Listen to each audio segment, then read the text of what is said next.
The 13th Vote by Brendan Gavin. Read by Tim Redman. Prologue Dawn. 1 day before landfall. Alan's image startled him as he saw it reflected in the polished silver door.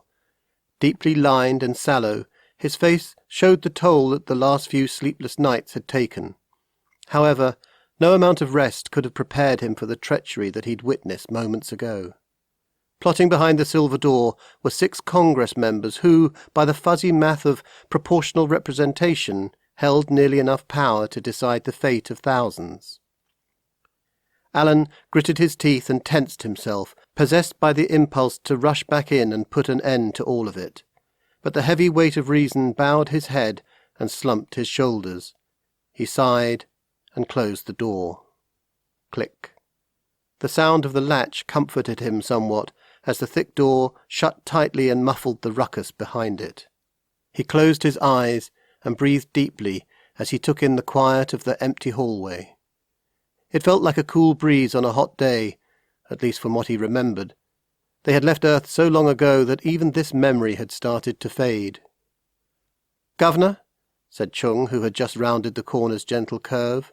Her pursed lips and furrowed brow told him everything he needed to know. "Captain," he answered with a curt nod, before he bolted in the opposite direction. Click. He entered his quarters a short while later, relieved to hear the door latch again, as if it had sealed off the lunacy behind the silver door. But he was not safe here. Like the flu bug they struggled to contain, the madness could infect him too, for ideas could pass up corridors, enter through doors, and infiltrate the refuge of his self-imposed quarantine. In a daze, he made his way to the room's centre, collapsed on the white leather couch, and inadvertently knocked over a porcelain vase as he kicked his feet onto the glass coffee table. The sight of the red tsubaki flower lying limp on the soaked carpet would normally have triggered him, but a far grander problem weighed upon his mind. The vote. The 6 would conclude their votes soon, and, given the way things had been going when he left them, it would be his that determined their fate. The last remnants of Earth. The doorbell chimed and startled him. He went to the door and peered at the face on the video screen. It was Commander Jacob of their sister ship, the Renaissance. The slightly younger man stood tall in the crisp lines of his white dress uniform. His eyes, starkly framed beneath his peaked service cap, held a mirthful charm, and his mouth was closed in stoic confidence. On the whole, he projected far more optimism than the situation warranted. Alan opened the door, wishing the commander's visit were under different circumstances. "Eliezer, come on in." "Glad you could make it," said Alan with what he hoped was a warm, authentic smile. In fact, it was fabricated to hide his shame over what had transpired behind the silver door. He gestured to the couch. "Have a seat." "Thanks," Eliezer replied as he removed his cap, tucked it under his arm, and made his way to the centre of the room. He stared at the flower and vase on the wet carpet as he sat. Alan fixed a half-smile on his face and took the upholstered chair directly across from him. Eliezer smiled politely. "Since it's just you and me here, I gotta know. Did you really think we'd find it?" He leaned back and shook his head. "Hell, after 3 years?" Alan beheld the planet framed in the window behind Eliezer. Primus. Their new home. So similar to Earth in size, atmosphere and climate, and its day was just 2 hours greater. The seas teemed with oxygen-producing microorganisms and phytoplankton, and the mineral-rich land gave life to fungi and lichens only. Only time would tell how the animals, plants, and other living creatures they had brought from Earth would establish there, but Primus's nascent stage of development meant that they would face little competition. While not a bespoke garment to attire their civilization, Primus was definitely made to measure, a needle in the proverbial haystack. Finding it was lucky. Getting here had been a roll of the dice. Desperation and chance alone had righted their rickety ships as they wobbled a precarious path down the Milky Way. Humanity had just removed its celestial training wheels, and though they were teetering, they hadn't fallen. Yet. Eliezer had waited patiently as Alan reflected on his answer. Honestly, Alan said, it was nothing short of a miracle. Finch, the miracle worker, he'd be pleased to hear that. Alan suppressed a disdainful frown as he pictured the billionaire entrepreneur Silas Finch. The man's ego was rivalled only by his ability to charm shareholders out of their cash without regard for the necessity to return them a profit. But even Alan had to admit Finch's Rift Gate was well ahead of its time. They'd never have covered 4 light-years in just seconds without his remarkable technological advancement. Let's not anoint him yet. We were, after all, over 6 million kilometres off target. Alan left out the obvious fact that they had also burned just about all their fuel and had to make landfall tomorrow. He hoped Finch had another miracle up his sleeve. Eleazar chuckled and shook his head in wonder. 6.5 million clicks to be exact. They smiled in amiable silence for a while before things became serious again. Alan spoke first. Given our predicament, I assume this meeting will be one of official business? Eleazar nodded in agreement. Very well. Alan pushed back his sleeve and pressed in the top pusher of his wristwatch. Eleazar said, One way or another, tomorrow, we'll make history.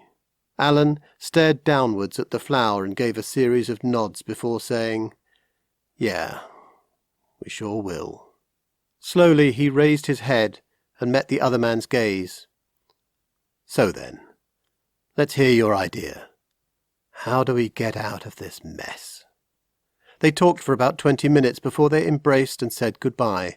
Alan leaned against the doorframe and stared as Eleazar passed round the bend in the corridor, out of sight. Click.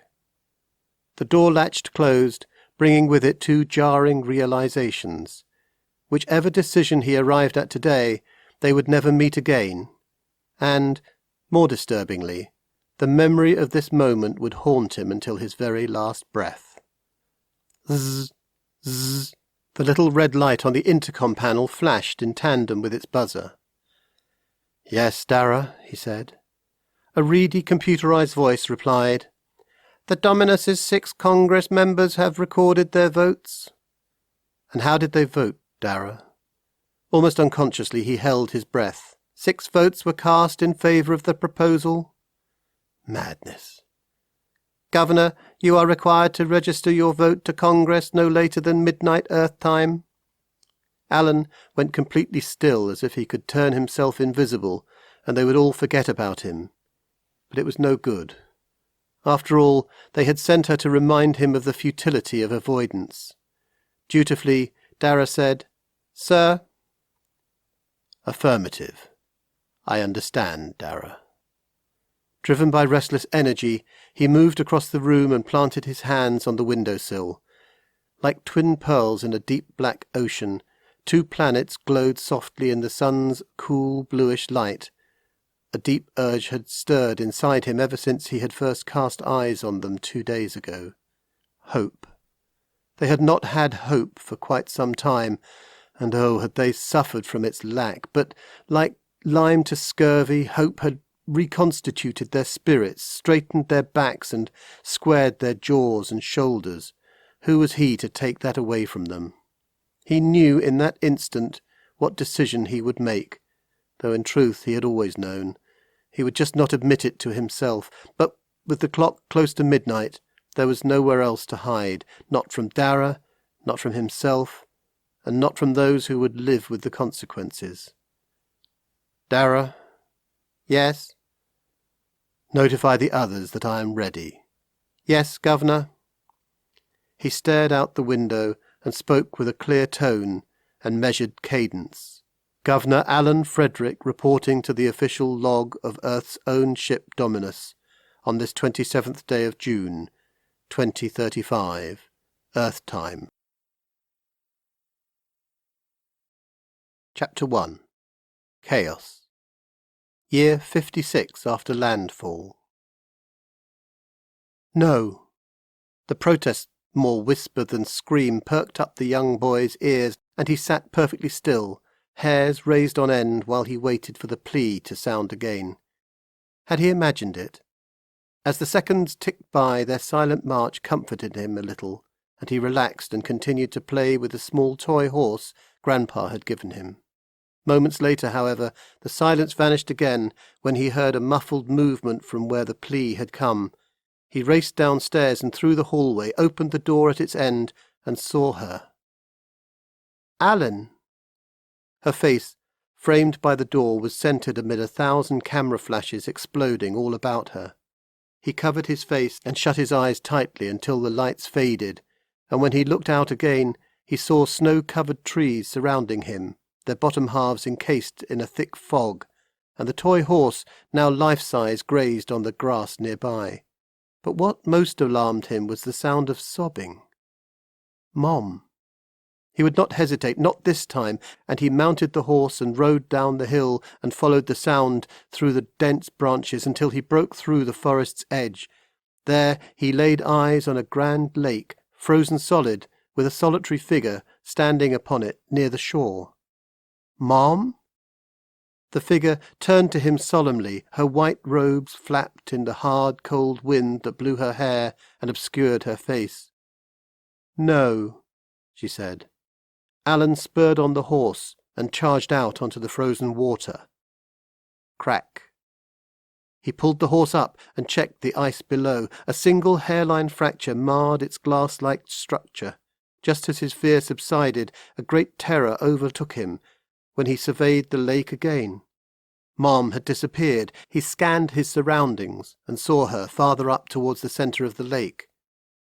Mom!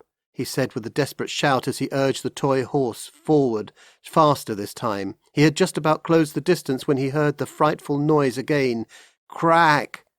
The hairline fracture had widened tenfold and lanced out from the shore past him. But the ice appeared safe for the moment, so he scanned the lake again to find her.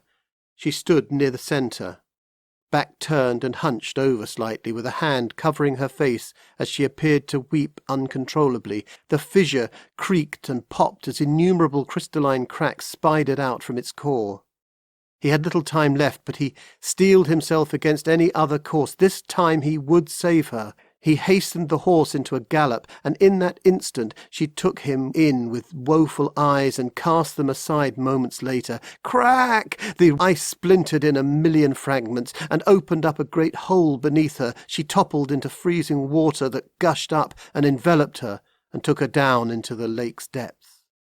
Alan's head jerked back against the headrest as he woke abruptly from the dream. How had he dozed off was anyone's guess. The driver had prattled rapid-fire over the last 2 hours, and the springs beneath the thin upholstery prodded him mercilessly with each bump in the road. Thankfully, he was almost home. The vehicle rattled and shook as it started across the bridge that spanned the river, the loud noise answering Alan's prayers as the man paused to focus on something in the distance. Grant's a smart cookie, one of the best damned governors we've ever had, but she's made a mistake with all this, the driver said, as he extended a finger from atop the car's steering wheel towards the side of the bridge. Alan followed it and spied the factories in the distance, squat grey cubes clustered around the ocean shoreline, lifeless and weathered. The driver explained that they had been brought from Earth and reassembled there, churning out the needs of the fledgling colony while it struggled to gain its legs. It was why so much of Primus resembled Earth. The houses and buildings, vehicles and consumer goods were made of parts and materials furnished from the same assembly lines and moulds. But times had changed. The colony was now on firmer footing, confident and advancing, and as a result, these factories puffed the smoke of industry no longer, having been replaced by modern ones. My dad worked in that one 30 years, retired, full pension, but those days are over. Ever since she gave those contracts to those damn corporations and they rebuilt them into the frontier, where you can pay people peanuts. Even then, just a fraction of the jobs are left since the 4 horsemen moved in. Automation, robotics, big data, and AI. Bottom line is more important than a person's right to provide for their family. Yeah, true, Alan said. He had no time for politics, and it was better not to encourage the chatterbox. That was the thing about ride-sharing programs. You never knew who would pick you up. Admittedly, Yavin wasn't that bad, just lonely. and he had been recently divorced and lived alone, far from his adult children, who had both moved into the frontier. Tell you though, I do like her. Tough gal, that one. Only person in government who gives a damn about the little guy, and the only one willing to push back against the foundationalists. She'll rain hell on them after the cinema bombing a few days back. I know the polls are running close, but mark my words, she'll win the election. Right. Speaking of governors, you said your name was, Alan Frederick? Any relation to the Alan Frederick? You know, the late governor? No, none at all. Alan Frederick Jr. lied again, for he could predict the next words that would come from Gavin's mouth. Your grandfather was a good man, one of our great founders. The colony would never have progressed so far without him. You must be so proud. Alan was proud of Grandpa. He just wasn't in the mood to talk, not after today's events, and even less so now because the wobbly car was making him sick. By now he could taste bile in his throat, which meant it was time to leave before things got nasty. No, eh? Gavin looked askance at him. Some coincidence, eh?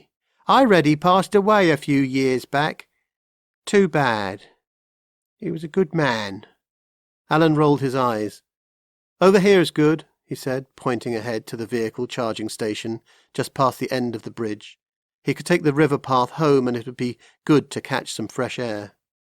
Gavin yanked the wheel to the left, eased the car into the empty lot, and brought the vehicle to a halt. You sure? I can take you the whole way. Yeah, it's just a short walk from here. Well, it's been great getting to know you. You're quite the conversationalist. Gavin extended his hand. Alan shook it, dumbfounded by the remark. He had actually said very little in comparison to the driver. Enjoy your trip home. I wish you well. The man's eyes drifted off for a moment before they came round to him again. That reminds me. About that girl at school. The one you told me about back there. I forgot to share the secret. Would you like to hear it?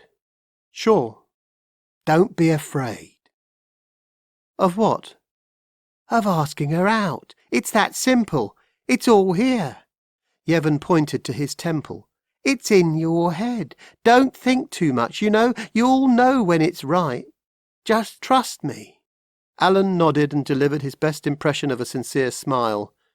Don't think too much. Was he kidding? That was the worst advice he had ever received about women. Thanks for the ride. He stepped out onto the asphalt, closed the door, and waved as the car sped away from him. He walked the short distance back to the foot of the bridge and stopped where the trail began its serpentine path alongside the river. He gazed out across the water, deep into the frontier, and looked for the little prairie town where he had come from, but it was indistinguishable in the twilight. The new spaceport's towering beacon provided the only clue to its existence.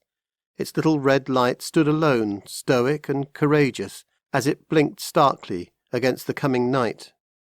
Alan looked up into the sky above it. The twin moons and thousands of twinkling stars shone brightly as the last sliver of sun dipped below the horizon.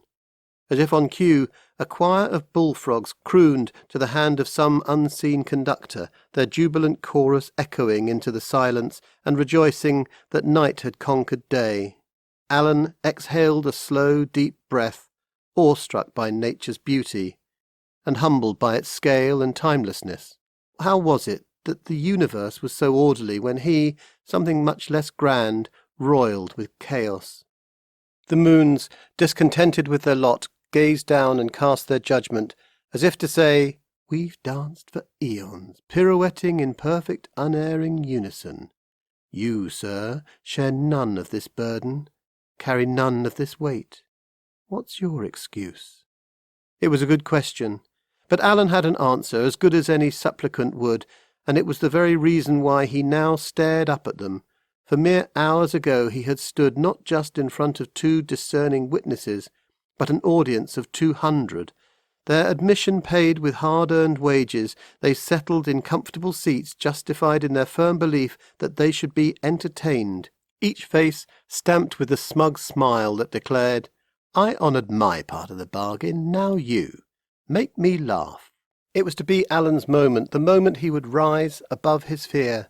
He would delight the discriminating spectators, and buoyed by their approval, screw up the courage and finally ask out Dorothy Dinn. He had fallen hard for her the first time he'd set his eyes on her glossy black hair, brown eyes and warm, thin-lipped smile, and on that Friday night stage they would cross eyes and deliver the lines they had practised and polished in the weeks prior. The audience would lean in, teetering on the edge of their seats, and hang on every word and gesture, and their scene would culminate in laughter and tears, ovations and roses, and finally, when the curtain dropped and the night fell, she would look at him, and he at her, and she would take his hand. But it hadn't happened that way, not even close. Yes, he had made them laugh, but not in the way he had envisioned, for somewhere deep inside the fault lines of panic had opened up, and an abyss of fear had swallowed his nerve. He'd frozen, simply stared out at the audience, mouth agape and eyes wide, stricken by stage fright. In utter humiliation he had fled the stage at the audience's mocking laughter, hitched a ride in Yavon's car, and now stood before the moons asking, "Is this excuse enough?" The moons did not answer. He shook his head as he shifted focus back to the present moment and checked his wristwatch. Moonlight danced along its shiny titanium case and frolicked through the large domed crystal as he drew his sleeve back to take it in. He loved looking at Grandpa's old Centauri 1 holographic time. Its crisp lines and earth vintage had a timeless beauty that never ceased to captivate Alan. Of the 13 built to commemorate the great voyage 56 years ago, 7 or fewer remained in working condition. The words, "Transcend our limitations," were engraved along the top curve of the polished silver case back, and "The Great Voyage" ran along its bottom. Centred between these, the number 13 was engraved in thick, bold numerals.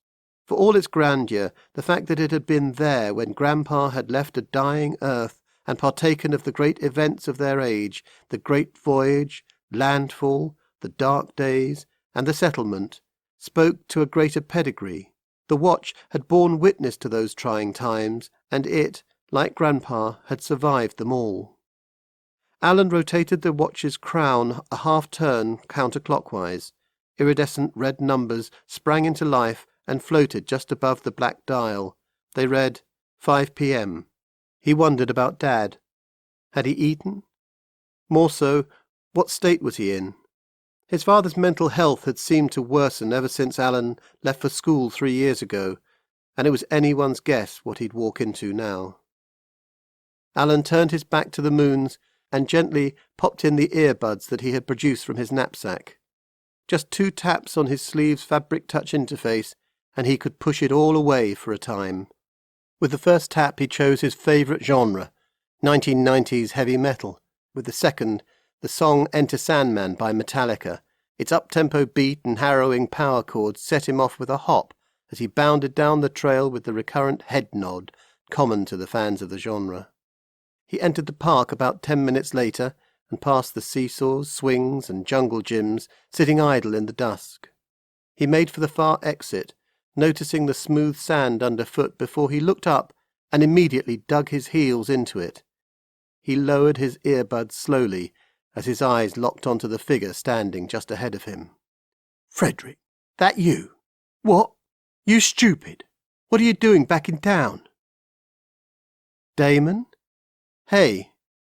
The young man emerged from the gate and closed the distance between them quickly. He was several inches taller and much broader than Alan, and walked with a confident swagger.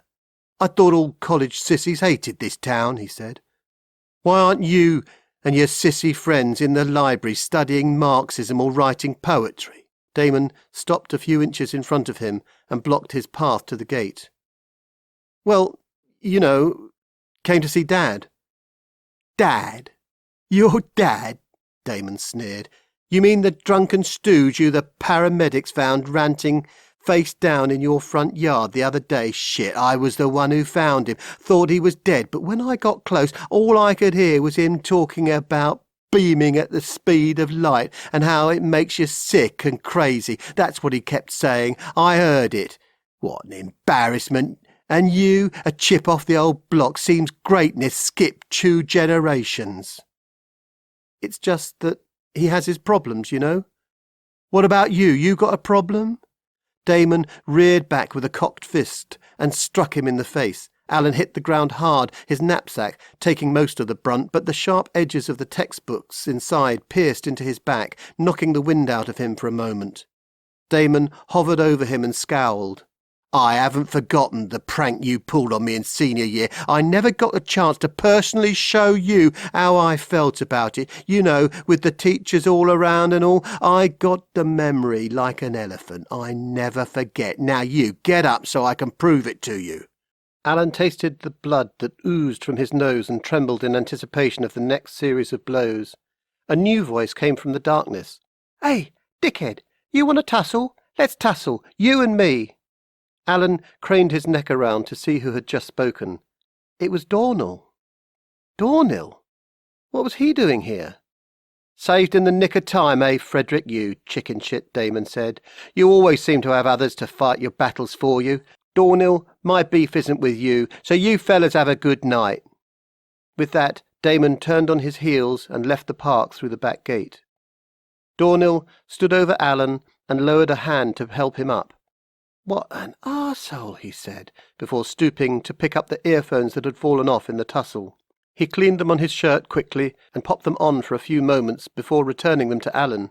Still listening to this archaic stuff? Music has literally advanced light years since Earth. No wonder you're single. Alan ignored him. He'd heard it all before. Hey, Dornell, what are you doing here? That any way to thank the guy who scared away the boogeyman? Sorry. Thank you. I thought Damon would have outgrown that by now. I mean, it was a simple little prank. It's not every day a guy gets 24 spiders in his pants, Alan. Suppose it's something he's bound never to forget. Like an elephant. I suppose so. So tell me, how'd you find me? What? Oh, come on, it's year 56 after landfall. Everyone has Frenzy app on their phones by now. Mine alerts me only when my best of friends are in the vicinity. Lucky for you, you made the cut. See here? Dornell stuck his phone in Alan's face. Blinded by the bright screen, Alan drew his head back. What's that?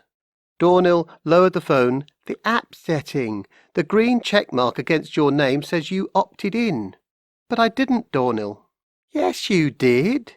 He paused as if considering something.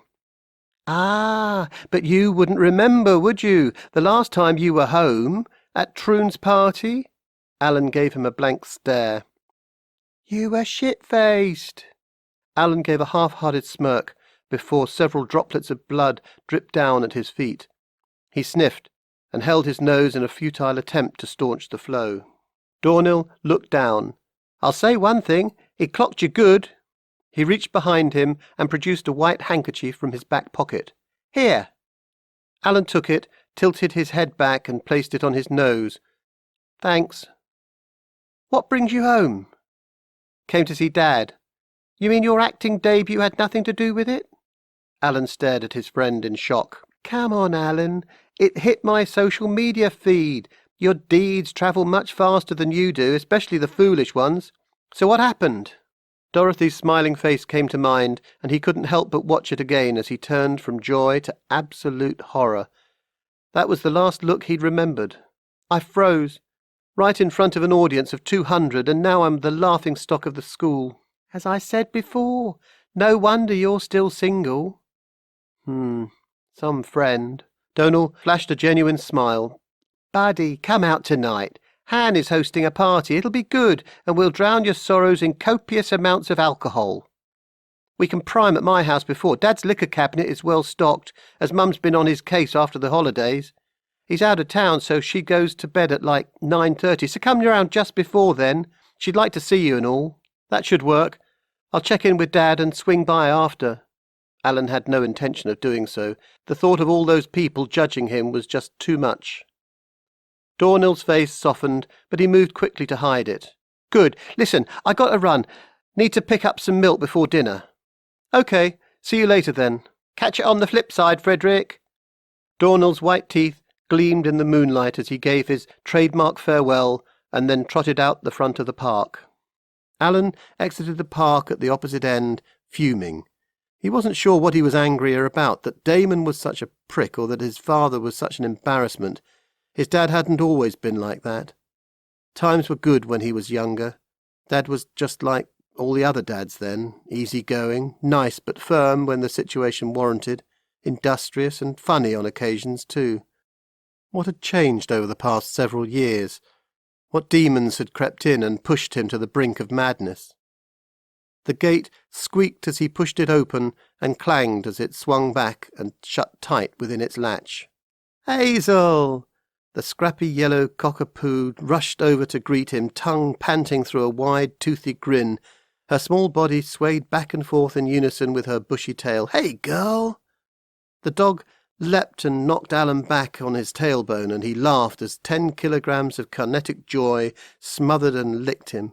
He had missed his pet these past few months at school, and apparently Hazel had missed him too. Alan held the handkerchief tight to his nose and fended off the blissful attack with the other hand. Eventually he managed to get up and start for the house.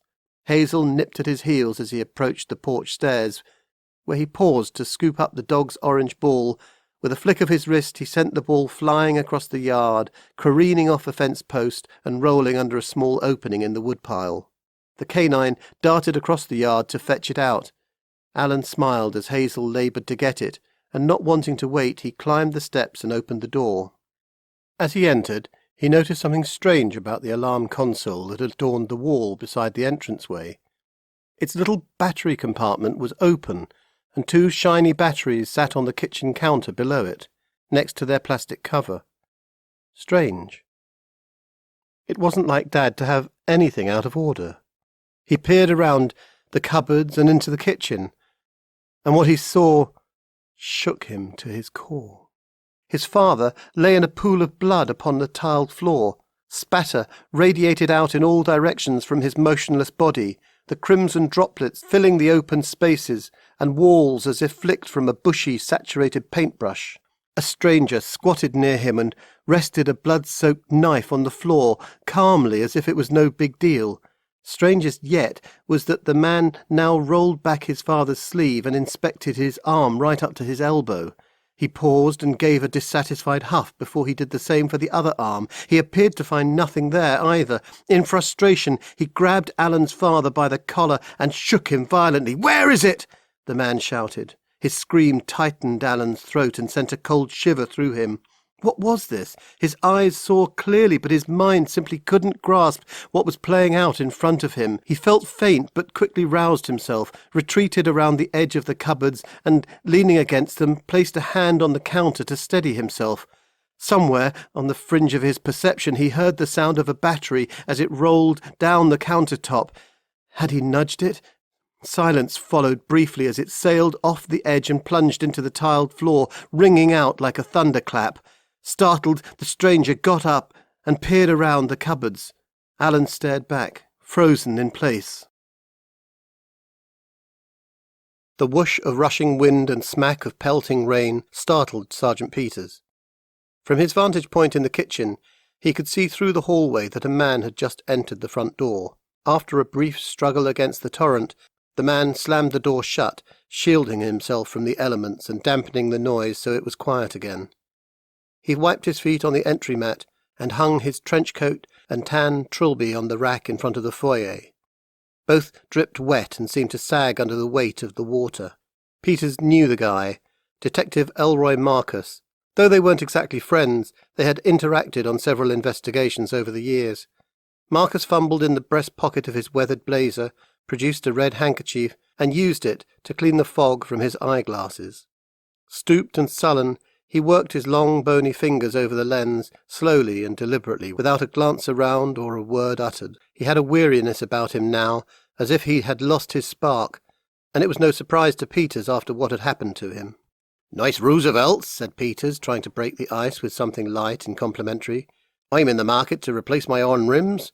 Was thinking about a pair." Marcus placed his glasses on, tucked the handkerchief back into its pocket, and donned a thin pair of latex gloves that he'd mysteriously produced from another unseen pocket. He entered the kitchen. Peters wasn't sure if Marcus had heard him or ignored him. Either way, the detective's eyes had not left the dead man lying in a pool of blood. "What have we got?" Marcus said, turning to Peters, but he stopped short at the sight of the navy blue blazer hanging on the chair near the kitchen's island. He continued to stare at it for several moments before he met Peters' gaze. Peters reached over and snatched the blazer. "It's hot in here." He folded it over his arm and cleared his throat. "Male, 45 years of age, owner of this house. Name's Joseph Frederick." Marcus squatted near the body and regarded it carefully. "Scene's yours, detective. However, if you don't mind, how long do you need to wrap this up? I was at the end of my shift when the call came, and I turned back to day shift tomorrow. It's a drag, you know." "Not long, Sergeant." Marcus's attention remained focused on the body. He nodded slightly twice and repeated, "Not long." The victim lay straight on his back, as if down for a nap. A bloody handprint was near his head, its crimson fingers spread out at an angle from the body and pointed towards his feet. It was accompanied by a single paw print, also stained in red, near the side door. Marcus lay down beside the man, at a distance so as not to disturb the pool and spatter, and closed his eyes for a good 30 seconds or so, after which they sprang open. He angled himself into a sitting position and pushed himself up from the floor with his left hand. He wobbled a little before standing, then turned and regarded the print with deep intentions. Several moments later he put his hand on his hips and cast his eyes around the room before making his way through it, stopping at various objects in situ. A brown suede wallet and a sleek, unblemished smartphone lay on the island countertop in the centre of the kitchen. Marcus flipped the wallet open, lifted the cards out one by one, and thumbed through the cash. He gazed down at the mobile phone but did not pick it up, and for good reason. They were a magnet for fingerprints. The lab guys freaked when they were smudged, and they'd do a more thorough sweep of the phone's contents if they were in a good mood. But he tapped the bottom corner of the screen anyway. "Strange," he muttered to himself. The phone's screen lit up and displayed a digital page from the Observer's classified section with an ad titled "Car for Sale." Frederick's car make and model were listed there along with the asking price and his address. Next, Marcus squatted beside a desk lamp on the floor that was broken into 2 pieces. He brought his eyes down to the floor level and examined the threaded seam that connected its halves together, concluding this undertaking with a furrowed brow.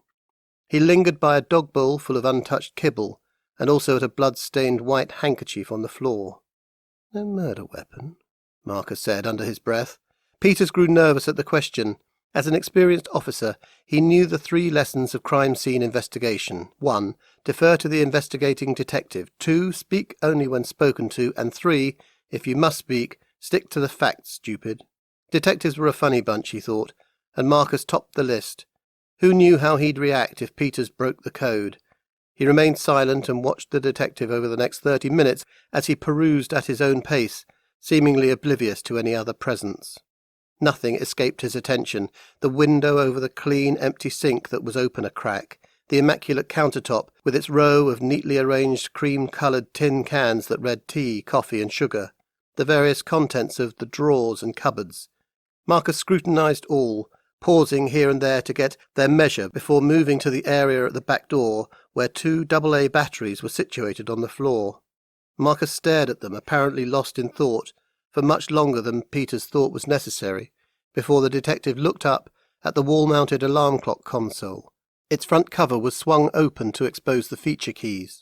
The plastic panel that covered the emergency battery compartment had been removed, and the 2 open slots revealed where the batteries had likely come from. Marcus moved close to the unit and read the text printed on the tiny yellow service tag stuck to it. He then unlocked his phone and dialed a number, alternating his focus between the tag and the phone until he was done. He spoke with someone for a minute or 2 before he hung up. "Strange," he said. "Alarm company said there was no service call scheduled at this address for today. It was to be tomorrow." Peters nodded but stayed silent. Marcus directed his gaze to the thermostat anchored on the wall beside the alarm console. It was set at 18 degrees Celsius. The wind wailed again as Marcus exited through the back door and into the rain. Peter stood in the doorframe while the detective cast a wide net over the backyard. The intermittent clangor of metal on metal drew him to the rear gate, where he studied it closely for a while before something else caught his attention. It was a neighbour, who waltzed through the laneway and struck up a conversation with him. He followed her into the backyard next door. Peters moved back into the kitchen and waited. Several minutes later, Marcus stepped in through the rear door and entered the kitchen with that expressionless face. What did he make of the scene? Marcus must certainly have a theory. It was said that he was the best, known throughout the precinct as a phenomenon. The guys called him the Sage. The Sage crouched in front of the body again, gazed ahead to a point far into the distance, again lost in thought. He drew in a slow, deep breath, closing his eyes before exhaling. Peters grew more anxious by the second. Strange thing, that neighbour said. Thought she saw someone out of the corner of her eye running through her backyard as she took out the trash. Frederick's dog was barking something fierce, so she couldn't be sure with all the noise. So she went down the side of her house to investigate, but found no one. Strange, since the space is hemmed in by a 15-foot fence and blocked by a large shed at its end. Saw it with my own eyes. There's no way out unless you're an Olympic-caliber athlete. She said it was about 5 hours ago. Marcus paused and glanced about the room casually. Anyway, what do you think? Peters fumbled his words as he said, As you can see, lots of defence wounds, hands, wrists, arms and all, but the big one's right there. He pointed at the victim's chest. The perp stuck him, see? There, under the sternum. Right in the heart. Hell of a blow, man. Probably killed him before he hit the floor. No sooner had the words left his mouth than he knew he'd broken the first damn rule. Shit. However, Marcus didn't seem to care, just stared absently at him for a moment before he took in the body again. Not exactly, he said. Looks like Mr. Frederick survived at least a few minutes before he succumbed to his wounds. How'd you know? Shit. Peters admonished himself for breaking the second rule, but Marcus seemed to entertain the dialogue for now. It was odd. But so was Marcus. His position on the floor, mostly. He's not all jangled up, no contorted angles of the arms and legs that happen when a lifeless body hits the ground. Marcus produced a classic ballpoint pen from inside his blazer and clicked it on. There, he said, pointing to the left of the body. The bloody handprint couldn't have got there from its current position. Arms don't bend that way. Poor soul must have propped himself up on his palm after he was stabbed. Ah, Peters nodded in appreciation. Another thing is strange. Why not take the money, the cards? Those phones are worth a king's ransom these days. And where's the dog? Peters decided to remain quiet for now.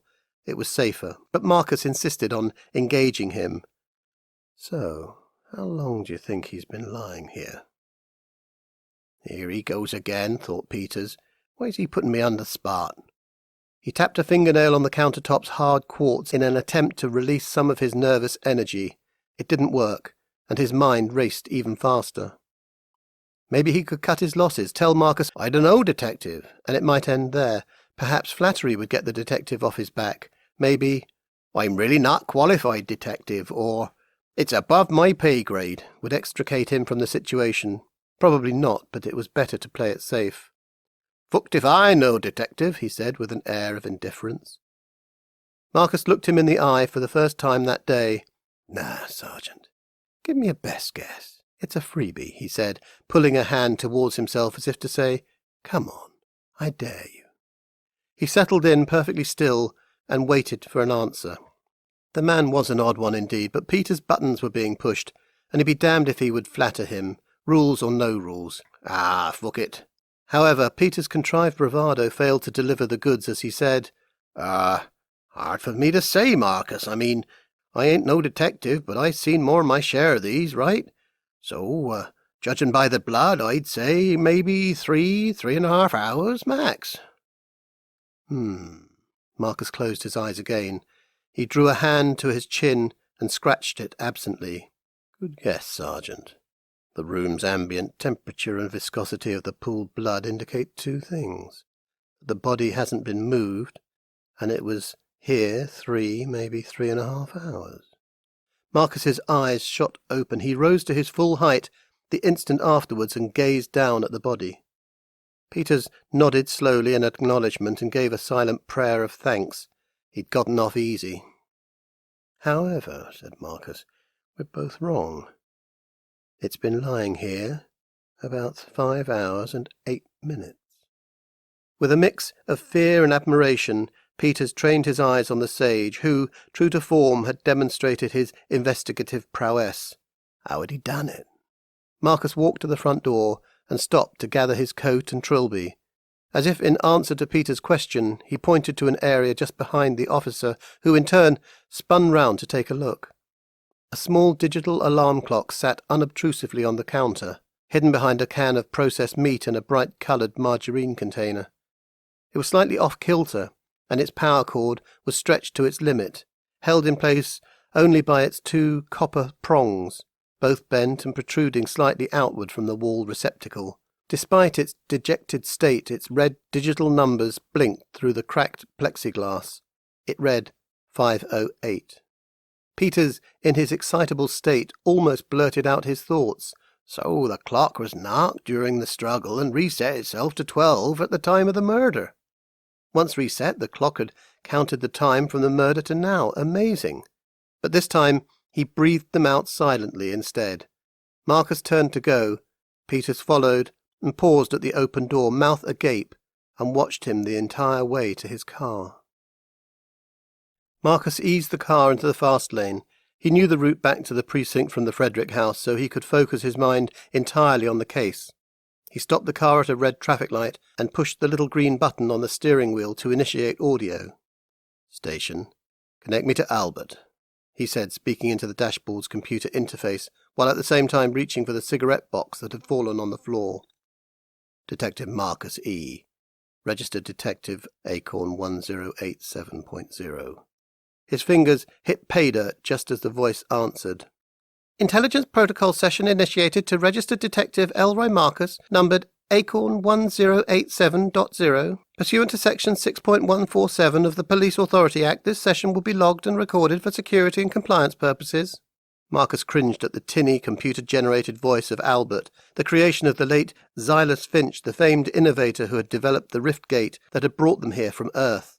Albert was a government-funded project, a quantum leap in artificial intelligence from all that Marcus had heard, that had been a mainstay on the police force now for about 18 months. That was exactly 18 months too many. The traffic light turned green. Marcus accelerated slowly while he flicked the lighter mechanism with one hand, lit the cigarette that hung from his mouth, and took a soothing drag before he cleared the intersection. His nerves relaxed immediately on the exhale. "Detective Marcus, how may I be of assistance?" He could go away, thought Marcus. That'd help. But there was no other choice. Humans no longer worked the intelligence desk since Albert's arrival. The state-of-the-art computer system was all he had to work with. "Albert, invoke a deep-level analysis on subject Joseph Frederick of 31 Oak Park Avenue. Include a 26-hour PBA. "Detective, I am not aware of that acronym." "Of course you're not. Means predictive behavior analysis." "Thank you, Detective. I have updated my slang dictionary. Now gathering sources." For the next minute and 46 seconds, while Albert retired in thought, Marcus did too. His mind drifted back to the crime scene, scrutinizing every detail from every angle, as if seeing it all for the first time. It was important that he miss nothing. As intelligent and artful as prosecutors may be, they needed Marcus to tie motive, intent, and the act itself into a cohesive story, and ensure that it was backed by solid evidence. They, with their advanced degrees and haughty vocabularies, jousted in the sanitized, oak-panelled courtrooms, while he, the unsung journeyman, trod into the muck and filth of the mad world in search of truth. Often the truth was reluctant to step forth, like roaches in the shadows that scurried under appliances when the light flicked on. And so he examined the various objects, states, conditions, or people that bore witness to the crime, for these gave insight if one would listen. And listen he did until the sum of their testimonies brought the truth to light. Marcus's unique methodologies had led to the development of his crime condition model, a multi-dimensional way of looking at crimes. Photos and video left out information, and if exclusively relied on, produced two-dimensional thinking. Instead, the CCM cast a wider aperture. Things like temperature, weather, landscaping, architecture, even building materials, through to the layout, furniture, and all other manner of items were incorporated. These silent observers were brought together to divine the human motivations, behaviour, and actions that led to the crime's perpetration. By creating a multidimensional mental map and committing it to memory, he could replay it at whim, forward to back to forward, side to side, and more. It allowed him to break any convention that could blind him from seeing patterns and inconsistencies, and it was best to do this immediately after leaving the scene, before the images, sounds, and smells started to fade. Marcus ran through the CCM in reverse, and then again once more, starting halfway in, randomly moving about the crime scene wherever his mind drew him. It was during this time that his intuition nudged him a little. Something wasn't adding up. Albert chimed in. 57 sources have been obtained relating to Joseph Frederick of 31 Oak Park Avenue. Of these, 12 are protected sources and thus will require a search warrant. The remaining are unprotected sources or public records and will not. Advise if protected sources are in scope. Marcus didn't have a warrant in hand, and with the assailant on the run, he was up against the clock and losing time. Protective sources are not in scope, but submit the warrant application now.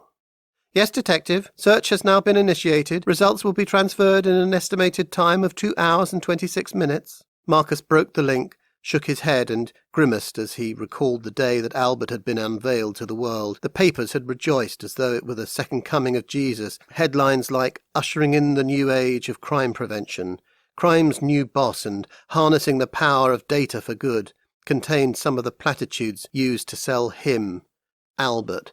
The miracle worker, champion of rationality and protector of children, was touted as the epitome of virtue and all that was necessary to keep evil at bay. However, Marcus knew exactly what he really was, more Frankenstein than God. Albert had been concocted of piece parts of vendors' software hastily slapped together at great cost and with great urgency, the result of which was entirely predictable without the aid of a computerized brain, an ineffective, complex machine that, despite being touted as never having taken a day off, was prone to so many unplanned outages that the most devout atheist would resort to prayer. An army of well-paid data scientists, Albert's high priests, were devoted to the deity's service and care. They maintained, updated, and patched him, and their number swelled with each major code release. How could the government afford this upkeep? Up till now, the only casualties on Albert's march on consciousness were the dozen researchers who had lost their jobs just before his launch. They were now redundant. Redundant. Where had that word come from? How had it become attributable to human beings? These were people, working people, Marcus's kind of people, but to anyone on the outside they were just faceless entities shuffled aside in the name of progress. Their names, contributions and legacies reduced to a 7-figure entry in the savings column of the well-promoted but nonetheless fabricated business case that was used to evangelize him. None of this mattered. Albert, the destroyer of careers and devourer of balanced budgets, hid behind a grinning mask, the product of marketing hocus-pocus conjured by advertising wizards incanting from the grimoire of opinion polls, and it worked. Children were the easiest targets. Schools brought them by the busloads to venerate the wonder of science and human ingenuity. And then there was Albert's annual birthday party. Attendees were among the movers and shakers of society. Their limousines arrived one after the other to offload their haute couture-clad occupants onto the red carpet. Servers mingled among the crowds with trays of Albert cupcakes, I Love Albert buttons, and his own flavour of Albert lollipops. A multi-piece orchestral band played Albert's very own theme song, while the mayor and governor, not ones to let any ounce of goodwill go to waste, revelled in the hoopla and used every iota of their time, charisma and Albert's brand recognition to promote their government. Trust us to bring you justice, peace and happiness. Just come forth into the pews and kneel. It was absurd. For all his cognitive computing power, Albert didn't realize that he was a useful idiot, a puppet made to dance from strings tied to politicians' fingers. But no one else realized it either, for that matter. Never let the truth stand in the way of a good story. Detective! It was the dispatcher calling in. It sounded like Rachel, the old broad who was about to retire. Her monotone voice and I-don't-give-a-shit attitude gave a clear indication that she was ready. Giving him no time to respond, she said, "Marcus, are you there?" Yeah, Marcus here. At least she'd used his surname. It was proper. She must be in a good mood, and he couldn't remember a time when she had done that before. "Detective, you're needed at intersection of Armstrong and Glen." Marcus knew the intersection well. It was New Times Square, a major commercial hub of shops, restaurants and tourist traps loosely modelled after the old one. It would be packed with people this time of day, so a robbery or assault was the likely reason. "What is it?" "Public vandalism, Detective." What the The surprise got the better of him, but he managed to stop short of swearing. She was a lady after all. "Excuse me, Detective?" "Public vandalism?" "Yes, Detective, you need to make your way there at once." "Get one of the other detectives. I've got a murderer running loose." "It's coming from the top, Detective. Get your arse over there." Rachel clearly had no problem with swearing at a man. Coming from the top? Marcus was puzzled, but nothing would be gained by arguing it out with her. "Confirmed and en route," he said. "Marcus out." She had already hung up. A quick flash of the police lights and a short burst of the siren cleared the way as he made a U-turn onto the highway that would take him to the scene. Chapter 2. A Sign. The paint-flecked door creaked and moaned at being forced into a frame that wasn't quite plumb. Victoria tugged again and nestled it in place, produced a key and locked it. She turned away from the back of her semi and in 2 paces cleared the 3 wooden patio stairs that led downward to the path that bisected her garden. The carrots looked as though they were doing well, but the kale appeared downright strange, as if something had flattened the leaves. It seemed to be making a comeback, but... Ow! She pitched forward, bewildered by a violent thump, and somehow managed to regain her footing just before she tumbled into the vegetables. She stood and pressed her hand against the back of her head where she had been struck. What was that? But more importantly, was her camera okay? She reached around her hip, opened the top of the tanned leather camera bag, and pulled it out. After removing the lens cap, she inspected it, powered it up, and surveyed the body quickly before putting it back. Phew! It was unharmed. She breathed a sigh of relief before noticing that her foot lay squarely on the kale plant. Its comeback is finished, she thought, as she extracted her foot and swung round to see her assailant. It was one that was all too familiar, a black-and-white killer of, up to now, only plants. A soccer ball. It wouldn't add humans to its hit list, despite its dogged determination. She scooped the ball up and marched down the path, through the back gate, and along the alleyway to the Johnsons' yard. Without pause, she opened their gate and saw 2 young children sharing a perch on an overturned bucket, a vantage point that allowed them to just see over the fence into her backyard. They wobbled on tiptoes and seemed perplexed by the missing ball. "Johnny? Jorah Johnson?" she called out. The kids looked her way so quickly that their careful balancing act was upset by a sudden change in equilibrium. Their surprised expressions turned to fear in the instant it became clear to them that they were about to fall. Oh no! The desire to catch them overtook her completely, but she couldn't react from this distance. All she could do was watch it happen, seemingly in slow motion. When the dust settled, Jorah rose first, looking about her with bewilderment as if she knew she had gotten away with something she shouldn't have. Not a scratch could be seen as she'd fallen right on top of her brother Johnny. What were big brothers for? Johnny had feared worse. He picked himself up, snivelling and shaking, as if the wind had been knocked out of him, but she would check to be sure. Oh, that Johnny was so damned cute. She had a soft spot for him, and in his current state it became much softer. All thought of the sinister soccer ball flew out of the window. "JJ1, let me see you," she said as she kneeled down at his level. "Here, let me get that." She brushed away the dirt and twigs that clung to his corduroy jacket and pants. "Mum will be mad," said Johnny, tears welling in his eyes as he began to shake. "Oh, why will she be mad, sweetie?" Victoria spoke in a sugary tone that did nothing to placate him. "She told us not to get dirty. We're going to see my uncle, you know." Jorah chimed in. "He's joined the Elleration Corps, and Mum says we're to get to see him in his luniform." Victoria hiked up Johnny's pants and straightened his shirt. "Exploration Corps, huh? And uniform too, eh? Lucky you. Victoria had an idea. She looked at Johnny. OK, now, let's get you dressed proper, just like your uncle, an astronaut in the Exploration Corps. He stopped abruptly, eyes meeting hers, vacillating between sniffles and thoughts of outer space. He was under her spell for now, but she would lose him again if she didn't keep the momentum going. She needed to act quickly. JJ1, as a good officer, you need to stand straight while your admiral inspects your dress. Only the good officers go to space, and the good officer must have a clean uniform and stand at attention. The boy stiffened in that exaggerated way that kids do when impersonating soldiers, and added a right-handed salute to the mix.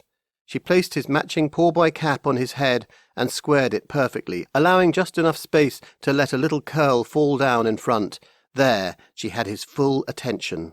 Corporal Johnny, I award you this medal symbolizing the planet Tribus that you have just discovered. She presented the soccer ball to him, and his eyes widened in the instant before he snatched it from her. Our world is grateful to you. You have found us a new home and saved our civilization, just like our founders. He was now in full make-believe mode, staring ahead in pride, eyes wide.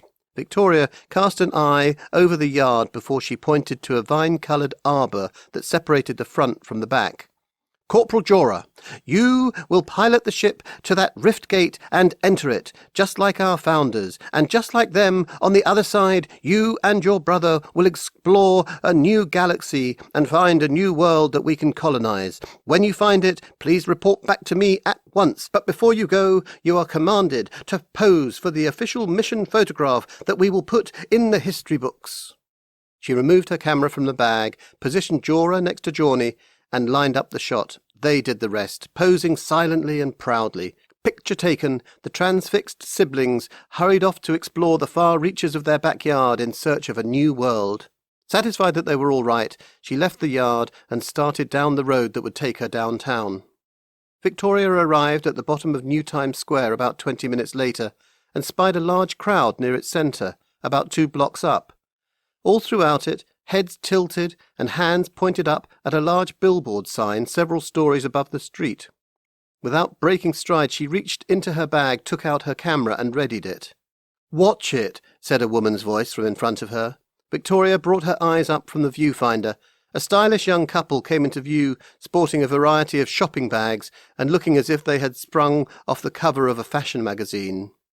Began Victoria, feeling contrite as the woman interrupted her, raising her hand in derision. With a disdainful huff, she tugged on the man's arm and coaxed him on. They stepped around and past her as they continued their conversation. "It's those damned foundationalists," said the Metro male from behind chic-tinted eyeglasses. He gestured at the crowd. "No way this is anyone else, just a bunch of low-bred constitutional liberalists living out in the frontier." "That's prejudice. They're not all like that," replied his companion, a woman whose self-assuredness matched the height of her stilettos. The sound of her heels clacked off the pavement and faded as they disappeared into the crowd. Victoria neared the large billboard. The sentence that adorned it stunned her. While it was crudely fashioned, its intent was clear. The vandal had somehow climbed up and spray-painted over some of the sign's original printed text. What the painter lacked in artistry, they had made up in courtesy. As the paint colour matched the sign's background, it made it easy to read. The phrase that remained read, "Tyra unt for high R.E." "Tyrant for hire," said Victoria, muttering under her breath. "Clever, clever." Tyra Grant's portrait filled the sign's left third, and the makeshift words stretched across its remaining length. "Join the fight" was crudely scrawled across the bottom in dripping neon-red paint. Tyra Grant, the governor of Primus, the most powerful person on the planet, for now anyway, for she was up for re-election.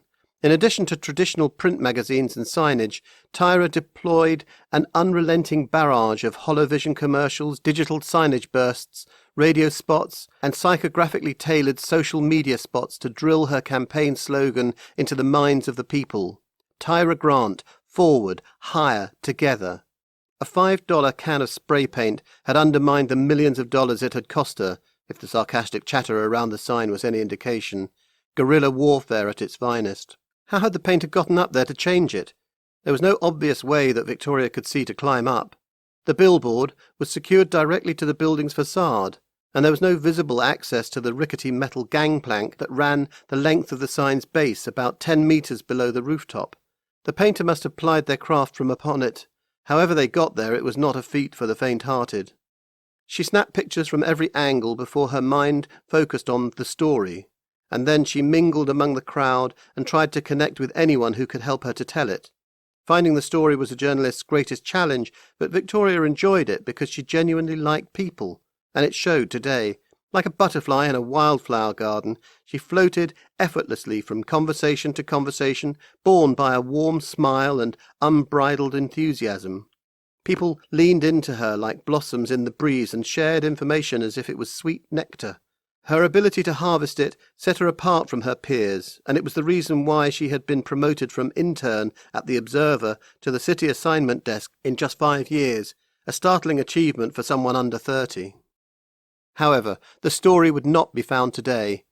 24 interviews later, she snapped the camera back in its bag and cursed her luck.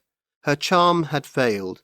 She yielded a basket of disjointed theories, all lacking credibility and most with little basis in reality. She heard everything from the shadow government of the patriarchy is bent on usurping a powerful woman to the Business Improvement Association is enacting revenge for Grant's zero tolerance to plastic straws, and even the most absurd suggestion that it was Grant herself trying to evoke sympathy. "Ah," Victoria said, cursing so loudly that she drew glances from more than a few passers-by. Frustrated and desperate, she approached the area cordoned off with yellow police tape. She saw someone she knew. "Marcus!" The man swiveled his head left and right before finding her. "Marcus, over here!" Victoria had made eye contact, and a moment or two later he broke off from a conversation, walked over and stood in front of her on the other side of the yellow tape. "Hey, you!" she called out, happy to see him. "Victoria. Long time." "Working on a Sunday? No day of rest for you, huh, Marcus?" She drew out the last bit. Marcus smiled a tight-lipped grin. "Take no part in the fruitful works of darkness, but instead expose them. And I shall, be it Monday, Sunday, or any other day of the week." Victoria returned the smile and regarded him earnestly. "So, what do you make of that? Foundationalists? Finally graduated to colour by numbers?" She pointed at the sign. "Do you think they're behind it? I mean, the signs are all there, aren't they?" She realised the bad pun after it escaped her mouth, but if Marcus had too, he didn't show it. Measured Marcus, always great in a crisis, but not so much for a laugh. "All the signs are there," he replied. "Can you believe it? Tyra Grant, forward hire together. Who in the communications department came up with that?" She paused, and with mouth agape, she shook her head several times. "Crazy, isn't it? It was screaming to be vandalised by some wall-climbing Banksy." Marcus's eyes glazed over, his mind clearly somewhere else, deep in thought. She waved a hand in front of his face. "Marcus," she said in the sing-song way she would call a child. He was back and looked at her again. "You want to grab a coffee?" He glanced at the crime survey team for a moment. "Sure."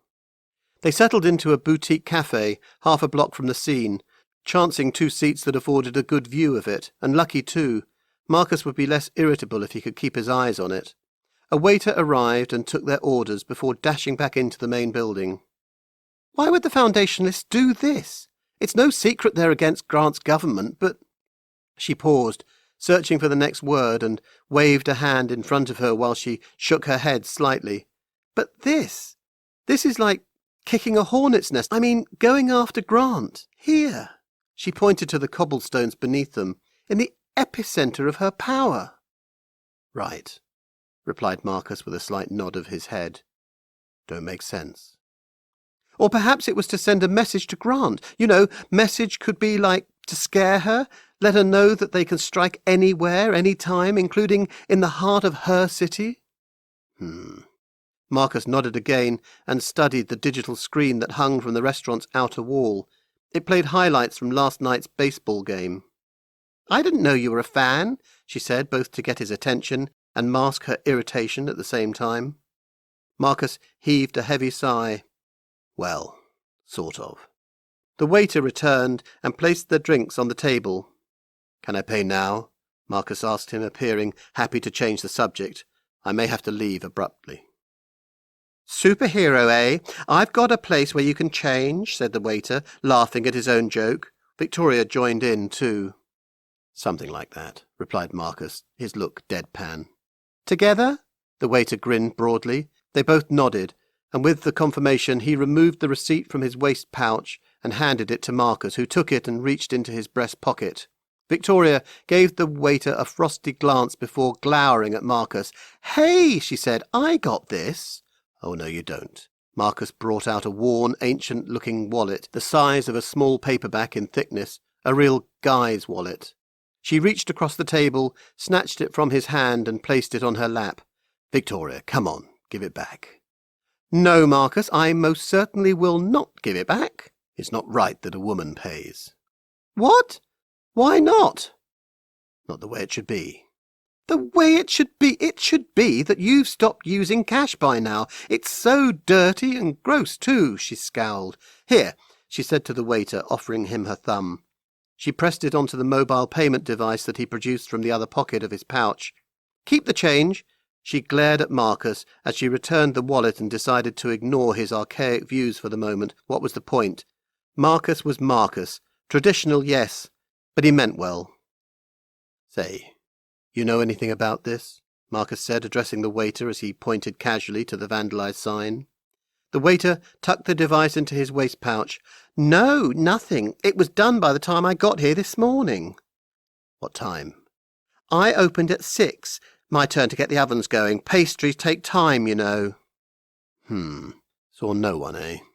"Nah, just the usual weirdos, like Max over there," he said as he pointed towards the adjacent park. There stood a grimy, dishevelled man who belted a discordant tune while he urinated on the trunk of a large tree. "You could ask him, I guess. Maxie's harmless. We sneak him the leftovers at the end of the day, and in return he doesn't panhandle here. Customers don't like it, you know." "Sure, but why sneak?" Marcus said. "Well, the boss don't like it. Thinks it's enabling him, so we do what we do under the radar. Only problem is we won't be here after next week. Maxie there won't starve, but he's going to have to work for his food, and there'll be none of the girls who take him to the clinic." What's going on? You guys closing up shop?" Victoria said. "No, boss is bringing in self-serve kiosks, supposed to use state-of-the-art AI. You'll be able to order your food through a voice-enabled device right here at the table. Supposed to be able to remember what you ordered before, too. Make recommendations, you know, like food pairings and the like. All I know is the wait staff will all be gone. The few bus people that remain will have their hours cut to part-time and just shuttle orders from the back." "Why is that?"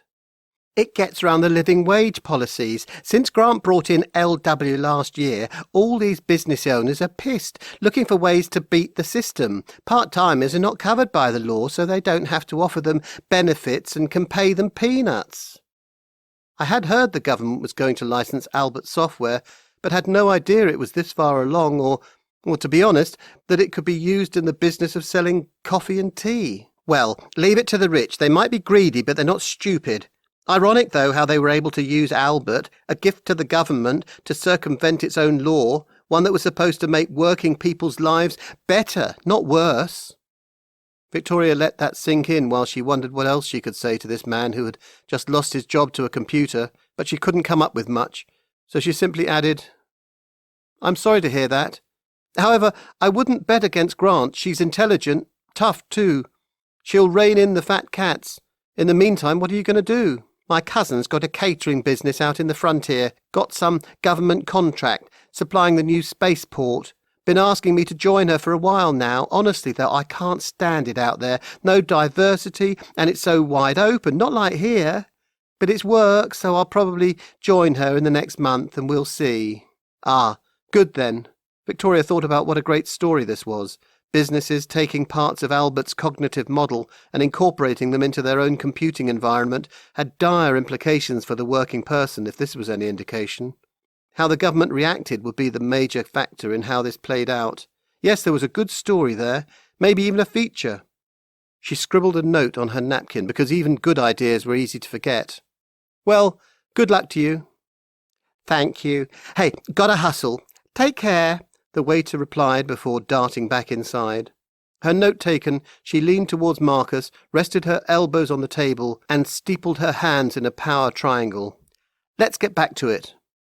Marcus's eyes drifted down towards the table and remained there for several moments. He blinked twice and looked up at her as if something occurred to him. Maybe it's simple. Grant's up for re-election in 6 months. The Foundation lists are no fans. Remember the Anti-Terrorism Act she pushed through Congress? Put a crimp on their operations, and who knows the kind of damage they could have inflicted since. An army marches on its stomach. A revolution on dirty money. So it's revenge, then? Possibly. Stranger things have happened, I guess. Right? Yeah, you could definitely say that. What do you mean? Artist left half a can of spray paint up there. So what? Maybe he's a pro, doesn't need all that paint. No. What I mean is the actual can, is cut clean through. We found the top half of it up there, and paint splattered all about, like someone took a hacksaw and cut through it, except it was perfect, like a surgeon did it. "Why would the criminal do that and leave it there?" said Victoria. She stared off into space and absently tapped her chin with her index finger as she considered her own question. "Where's the rest of it?" Marcus shook his head. "Dunno. That's even stranger." "A symbol, maybe. Maybe they're trying to say something with it. I mean, why else would they leave it there?" "Maybe." "They're recruiting. Think about it. There's no better place to advertise. I mean, businesses pay top dollar to get in the square. Think about all the eyes out here every day. It must be millions." Marcus went silent again and stared at the crime scene. Victoria wrinkled her mouth. They were getting nowhere. She needed the scoop, but without an inside track she had only news, not a breaking story. She tossed back a large gulp of coffee and sighed. Marcus turned his attention back to the table. He seemed to have gotten the hint. Except... She perked up, her eyes now riveted on him. Except what, Marcus?" "You said eyes, right? What other eyes are about in New Times Square?" For a moment she was puzzled, and her head drifted upwards while she considered the question. She snapped it back down a moment later to meet his gaze. "Video cameras! There must be a dozen around here." "Maybe dozens." He gazed deep into the square, as if spying them all at once. His wristwatch vibrated before she could follow up, and he reached into his breast pocket and produced a phone that looked older than his wallet. It wasn't even N1 technology. N12 maybe, like the kind that came from Earth. "Marcus here." He listened intently for nearly a minute before he hung up. "Victoria, I've got to go." He rose to his full height, shoulders back, hands on hips, with his eyes cast beyond the crowd, gleaming with intent. Like a bloodhound, she thought, latched onto the scent, consumed by the need to catch his quarry. "Hey, one thing, let me know about the videos, will you? I really need this, Marcus." His eyes drooped as he gave her that smile again, the one formed at the confluence of happiness and pity. She didn't know what angered her more, that he did it from time to time or that she never called him on it. Its unspoken message was clear. He liked her, yes, but didn't think she could cut it as an investigative reporter, that she was too naive to swim with the sharks in the crime-infested water. Sure, he was being protective, and that was natural after losing his family and all, but she would prove worthy of the job. She would prove it to him, prove it to everyone, just as she always did. "You bet. I'll call you. Bye, Victoria." He left the cafe and disappeared into the crowd. Victoria looked out into the square, her eyes ranging far and wide, searching for something, anything, that could offer a clue to what had happened here. They fell upon the green digital newspaper download box that sat by the curbside. It was one of the observers, and though it was not the clue she had hoped for, it reminded her that it was time to return to the office. She ordered a taxi from her mobile and abruptly left the table to wait at the curb. About 20 minutes later, she said to her driver, "Could you let me out a bit before my stop, please? It's such a nice day. There, by the white van. I'll walk from there." The car stopped, and she stepped out onto the sidewalk that ran alongside the 4-story row houses lining both sides of the street. It smelled different here. The air's earthy tones and sweet fragrance were a welcome embrace in contrast to the bouquet of perfume and excrement that she had just tolerated in the square. Spring charmed people from their homes and coaxed them into the streets.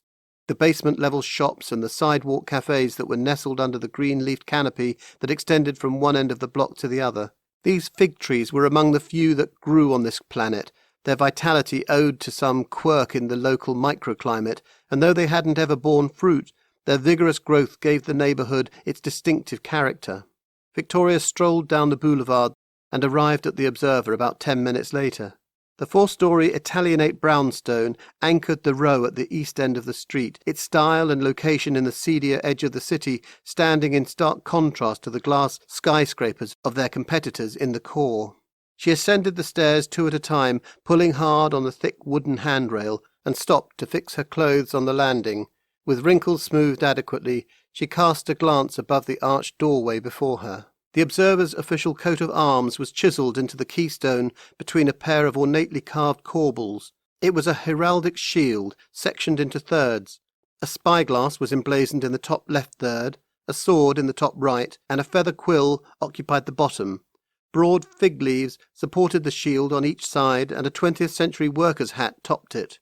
An old platform scale crested the shield, which lay in a flowing fabric torse, and the bottom of the mantle read, Vigilate cognitonis verum.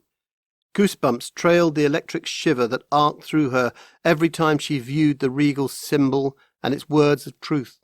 She was born to seek out injustice, built to talk truth to power, called to aid the powerless, and privileged to give voice to the marginalized. That these were the Observer's highest virtues was awe-inspiring. Oh, how lucky she was to work there. Aside from the meagre paycheck, of course, which barely covered her lifestyle, the Observer gave her something more valuable, meaning. Recently, a major news corporation had offered to double her wages, but that money came with strings that bind. It held sway over what stories she could report and what truths she could bring to light. It was a farce, really. Big news journalists masqueraded as stewards of enlightenment. It made her sick, but in reality they served at the corporation's behest, solely for the purpose of the elite. The Observer was different, the underdog of papers, it was said, and it felt good to play a role in that. Yes, they were small, but they were the last bastion of veracity in a world sustained on spin. Those who conspired to advance the interests of the patriarchy, big business and dirty politicians would find no safe haven within these walls. Victoria made her way through the front hallway, greeting familiar faces as she went, and badged her way through a set of glass doors that led into the gallery. The newsroom was full of activity. Peers yelled across their desks, barking through headsets, rapped frenetically on keyboards and dashed about as if life depended on it, a chaotic scene to an outsider, but a synchronistic order could be interpreted if you knew the language. Over there was Shao, the eager intern who hadn't developed a reporter's instinct but compensated through sheer work ethic, playing the phone like a musician, tapping keys for leads, her face marked by desperation to keep up with the conductor. Gregory, the IT guy, surveyed the tangled mess of wires that hung inside the closet-like computer room. He could be seen through the glass wall, hand on chin, brows knitted, flummoxed by the stubborn machines, his paltry budget and the role of miracle worker foisted upon him. There too was Brenda, the copy desk chief, astonished that just 2/3 of the print space was allotted for. With deadline looming, she paced the floor with bared teeth, roaring at journalists for fresh meat. Sure, it was crazy, but for all its turmoil it was a wonder, and Victoria loved it. Victoria sat down at her desk. It was neat and uncluttered ever since she'd gone paperless. It had been a challenge at first, but with persistence she had founded a paper-free oasis in a desert full of tree-killing hordes. It was her mission to convert them all eventually. She logged into her computer and waited for her apps to connect to the cloud. While she waited, her mind drifted to the event in the square and the conversation with Marcus. It appeared to be a simple act of vandalism, but Marcus didn't seem sure. Why? At that moment, a melodic ping projected from her computer speaker. A message from Sam, her editor, popped up in the instant message window. It read, "Come to my office when you get in." Sam's impatience was legendary, and so she rose abruptly from her chair and darted towards his corner office. Just as she rounded the last corner, someone jutted in front of her. The next thing she knew, she lay sprawled on the floor as white printer papers, liberated from their stack, floated pleasantly above her. When they landed about her, the serene view was replaced by a face glaring down at her. "Victoria, my office," said the frowning face. It was Sam, who otherwise appeared unmoved from the impact. He started towards his office. "And shall," he said, raising his voice, "pick up those papers and get them to copy right away." Victoria straightened, smoothed out her skirt, and carefully beelined for Sam's office. It was twice as large as any other in the building. It featured windowed corner walls, a polished mahogany desk, and a bookshelf bulging with motivational books, common to upwardly mobile executives. She could guess their titles without even looking. How I Became So Smart and Accomplished and You Can Too, Leaders Are Not Born, They Are Made, or even 12 Ways to Satisfy Your Ego at the Expense of Others. Precious shelf space was cleared at deliberate intervals, the books replaced by framed portraits, each of Sam locked in a congenial embrace with the movers and shakers of Primisian society. There was cricket star Roddy Arcasian, gamer extraordinaire Wendy Shrivastar, and even Governor Grant. She was certain he knew none of them. Never let reality stand in the way of a good selfie. Other curiosities were placed strategically around the room so one's eye could not rest any place without seeing something that begged the question, "Oh, are you interested in such and such?" which elicited a well-rehearsed response that equated to something like, "Well, yes, you see, I'm not just accomplished in my current career pursuits. No, sir, or ma'am, I am well-rounded, interesting, and accomplished in many, many others." The last 5 years had made Victoria fluent in the lingua franca of the chief executive office, and though it was revolting, she accepted it because she had to. Sam got right to the point. "So, what did you find out in the square?" "Best I can tell is that it was the foundation lists." "Best you can tell?" "Well, the writing, it points directly to them. I mean, it's all there." "So, what's the story, then?" "The election's in 6 months. They don't want her to win. And her opponent is like, not a hawk, right? Heck, he even stated that he'll open a dialogue with the foundation lists and maybe give them concessions in exchange for peace. It's a good story for us, Sam. Grant was raised by a single mother, just a step up from poverty. Despite the hardship, she climbed the male-dominated ladder of politics. She opened up doors for all women and now is besieged by a bunch of ignorant constitutional literalists on the right. So she needs our help, Sam." "Yeah, she does. And I'd like to give it to her, but we need to be sure. You got any hard evidence?" "I've a source in the police department. I hope to know more soon." "Hope is not a strategy, Victoria. Don't rely on your source to do your job. If it comes up goose eggs, you got nothing, okay?" "Well, yeah, sure. Okay, Sam." "Good. There's another matter I wanted to discuss with you. I got a request from the Interstellar Exploration Corps." "Uh-huh." Curious, Victoria leaned forward, clasped her hands to her knees, and waited. "This is, hush-hush for now, you got me?" He lowered and deepened his voice for effect. "Sure, I mean, absolutely, yeah." "Okay. The government will soon announce an expedition to fly a spaceship to our sister planet Secundus in 2 months. It's something about finding resources that aren't abundant here and that we'll need in order to fuel the mission to Earth. But politically, and this wasn't mentioned on our call, it's clear there's a huge political gain for Grant. You got me?" "Uh-huh. Yeah, of course." "They want a reporter embedded on the expedition. For some reason, and despite my fiercest objections, they specifically requested that you be the one to join them." "What?" Victoria leaned back in her chair, aghast. "Me?" "Yes, you. Apparently Grant likes your social justice orientation, thinks you'd be a good fit." Sam paused to let it sink in. "Now," he raised his hands palm outward just above his shoulders, "there are some things they want you to know. There's danger. If you think about it, it makes sense.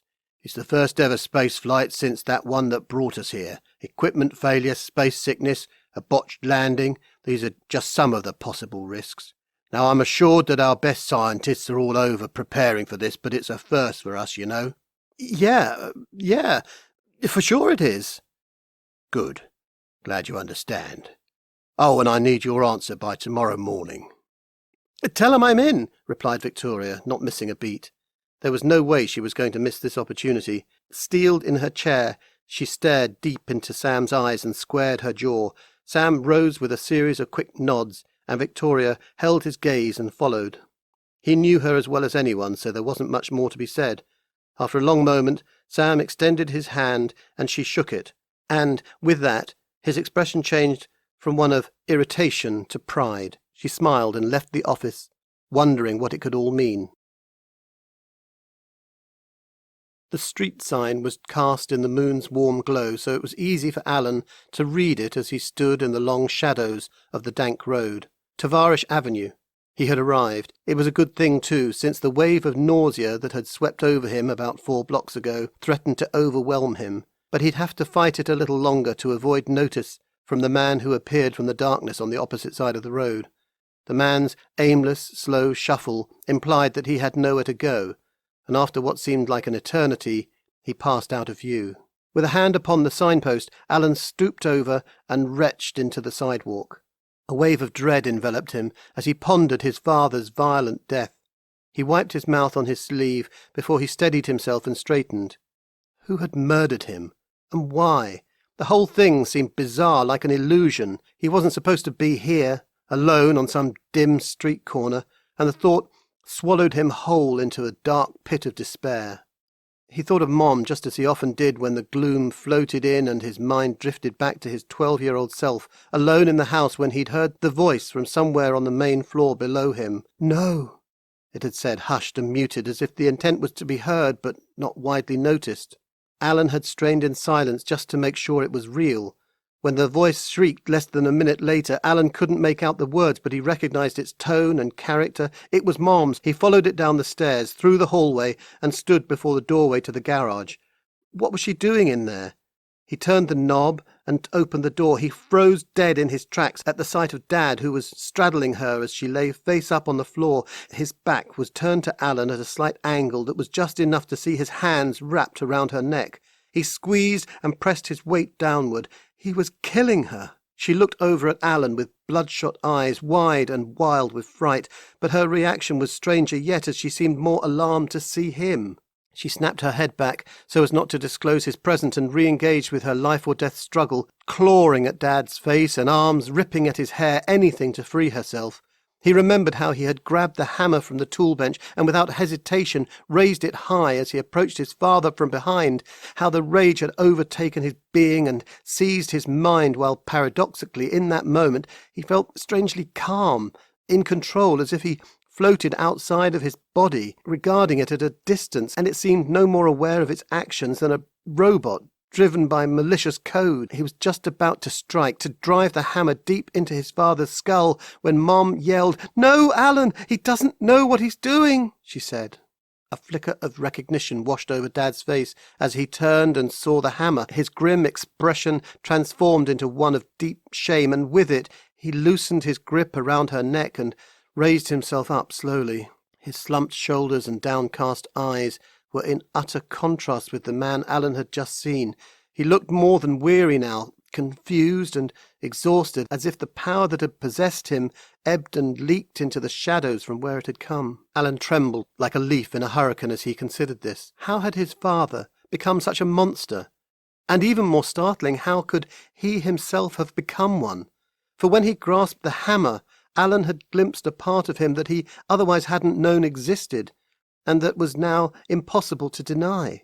A brutish part of him that held the most savage of impulses that could override his rational mind and take over. One powerful enough to drive him to kill his own father. And it terrified him. "You need help, Joseph," Mom said as she raised herself up from the cold concrete floor. She coughed several times and pushed aside her hair and wiped away her tears. "This can't go on. You need to stop. You cannot fix the sins of the past." She ran into the house, weeping. That night the police came and took Dad away. His mom's sobbing haunted him for the rest of the night. For a time he had watched over her as she lay nearly motionless on her bed. Like a broken-winged sparrow, she was hurt and vulnerable, and he had to live with the fact that there was nothing he could do to mend her. Her normal stately bearing was overcast by a depressive cloud that followed her everywhere in the weeks afterwards. She barely spoke to him for the first few weeks as she merely went through the motions of life. Friends and acquaintances came for tea and listened compassionately, but despite their large numbers and abundant goodwill, there was no lasting improvement in her demeanour. It was maddening. Alan had thought his actions had saved her that day, but they hadn't in reality, for she just seemed to get worse as she slipped away a little more each day. He tried to be the perfect son, cleaning the house, doing his homework, even cooking his own meals. He didn't want her to fret about him one bit. Then one day, almost 6 weeks later, she cupped his face, fell to her knees, smiled, and pressed her forehead into his. He had reached her, broken through that miserable fog. She had a chance, or so he thought. The next day, she ended her life. Alan went to live with Grandpa for a while. He had pulled some strings to fast-track Dad's rehabilitation, and before long his father came home. Though they settled in again under one roof, things were different. They were father and son, yes, but in name only. Alan could never forgive him for opening up the large hole inside that Mom had once filled. In essence, both parents were gone, and aside from Grandpa and his best friend Dornell, he had no one in his life who truly cared about him. And all the while, his dark self brooded, lingering in the shadows and waiting for a reason, a necessity, no, for an excuse to come forth again. But neither necessity nor excuse would have the opportunity to coax it out as the crushing weight of Alan's disgust pressed it downward and sealed it away, entombed it behind a thick wall of will and denial, and covered it over with layers of repressive sediment. He was determined that it would not rise again to see the light of day. It would not control him ever again. Alan's thoughts came back to the present. He could waste no more time out in the open, so he slipped through the alleyway between the 3-story buildings that abutted the street. Without a moment's notice, he leapt from the pavement and, with the grace of an acrobat, sprung off the discarded crate and anchored his feet on the red brick wall while he grasped the metal downspout simultaneously with both hands. He clambered up the pipe and onto the small 2nd-story roof that extended over the front porch. Spring had arrived late this year, and the morning frost that tingled his dew-soaked toes also produced an icy film that covered the window before him. He puffed warm air onto it, then wiped his sleeve to clear a spot so he could peer inside. Satisfied by the result, he gently rapped on the window, froze himself in place, and listened for a reply. There was nothing. He rapped again. Still nothing. Undeterred, he rapped harder, and the old iron window frame vibrated in its seat, creating a loud thud that was certain to alert everyone in the house. Just then, a startled face came into frame and peered out of the window. Dornell's narrowed eyes fixated on him for several moments before they settled back into their normal position. In the next instant, his friend loosened the latch and flung open the window. Alan slid through the opening into the bedroom. The chilly air chased him through before the window was slammed unceremoniously shut by the wind. Alan stared blankly while he took a seat on a wooden chest nestled in a dimly lit corner. He closed his eyes, drawing in a deep breath, before slowly opening them again and facing his best friend. "What was wrong with the front door?" said Dornell, who stood before him. Alan gazed at a point seemingly below the hardwood floor. "And why are you so early? You were supposed to be here just before 9:30. Turning his head, Alan shifted his eyes upward to face his friend. "Well?" He snatched the small wastebasket from the floor and retched into it. "What the hell? Why'd you come if you're sick?" Dornell glowered at him with disgust. He reached over and grabbed a tissue box from his bedside table. "Here," he said, handing it to Alan. He then seized the wastebasket and, with a grimace, lifted the plastic garbage bag within it, tied it up, opened the window and launched it out over the roof and into the alleyway. He produced another bag from within his closet and set it into the wastebasket. "There you go, just in case you need to go again." His friend sat on the edge of his bed and faced him from the side. "Been drinking already? You were supposed to wait for me." Alan gained a measure of composure and wiped his mouth with his sleeve. "Sorry, Dornell, it's just... they murdered him. It all happened in front of me, as if it were all a dream. But it wasn't, Dornell. It was real." He could scarcely believe the words he was saying. "Murdered? Who?" Who are you talking about? I've never seen so much blood. There was so much of it everywhere. Didn't know we had that much." Dornell's eyes widened like saucers as he straightened and brought a hand up to stroke his thin beard. He rose to grab a footstool and sat on it, now eye to eye with Alan. "You need to look at me now. Good. Take a breath and tell me, what the hell happened?" Alan's eyes zeroed in at 1,000 yards as his mind went back in time. "I got home just after I saw you. I came in through the laneway and the back door." He shook his head and pressed his lips tightly together before continuing. "Something was strange when I got in. I knew it, so I turned the corner into the kitchen.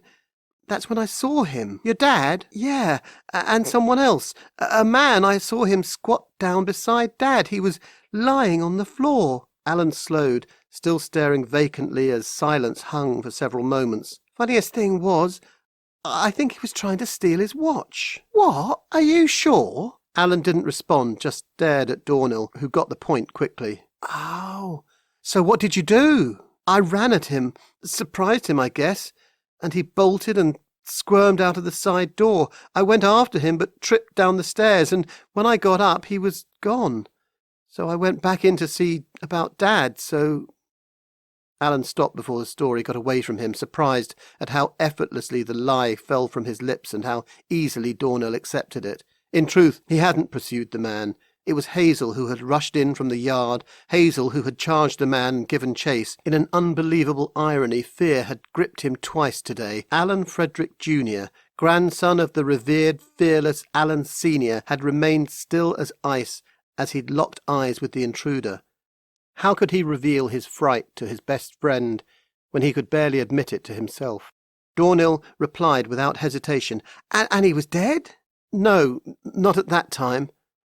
He was in a bad way, though. Must have been a dozen or more cuts. I tried to staunch the bleeding, but shit, it was coming out everywhere. And then his eyes opened and he perked up a bit.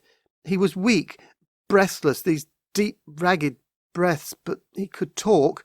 Told me to stop, said it didn't matter any more, like he was prepared for his death. Almost at peace with it, you know.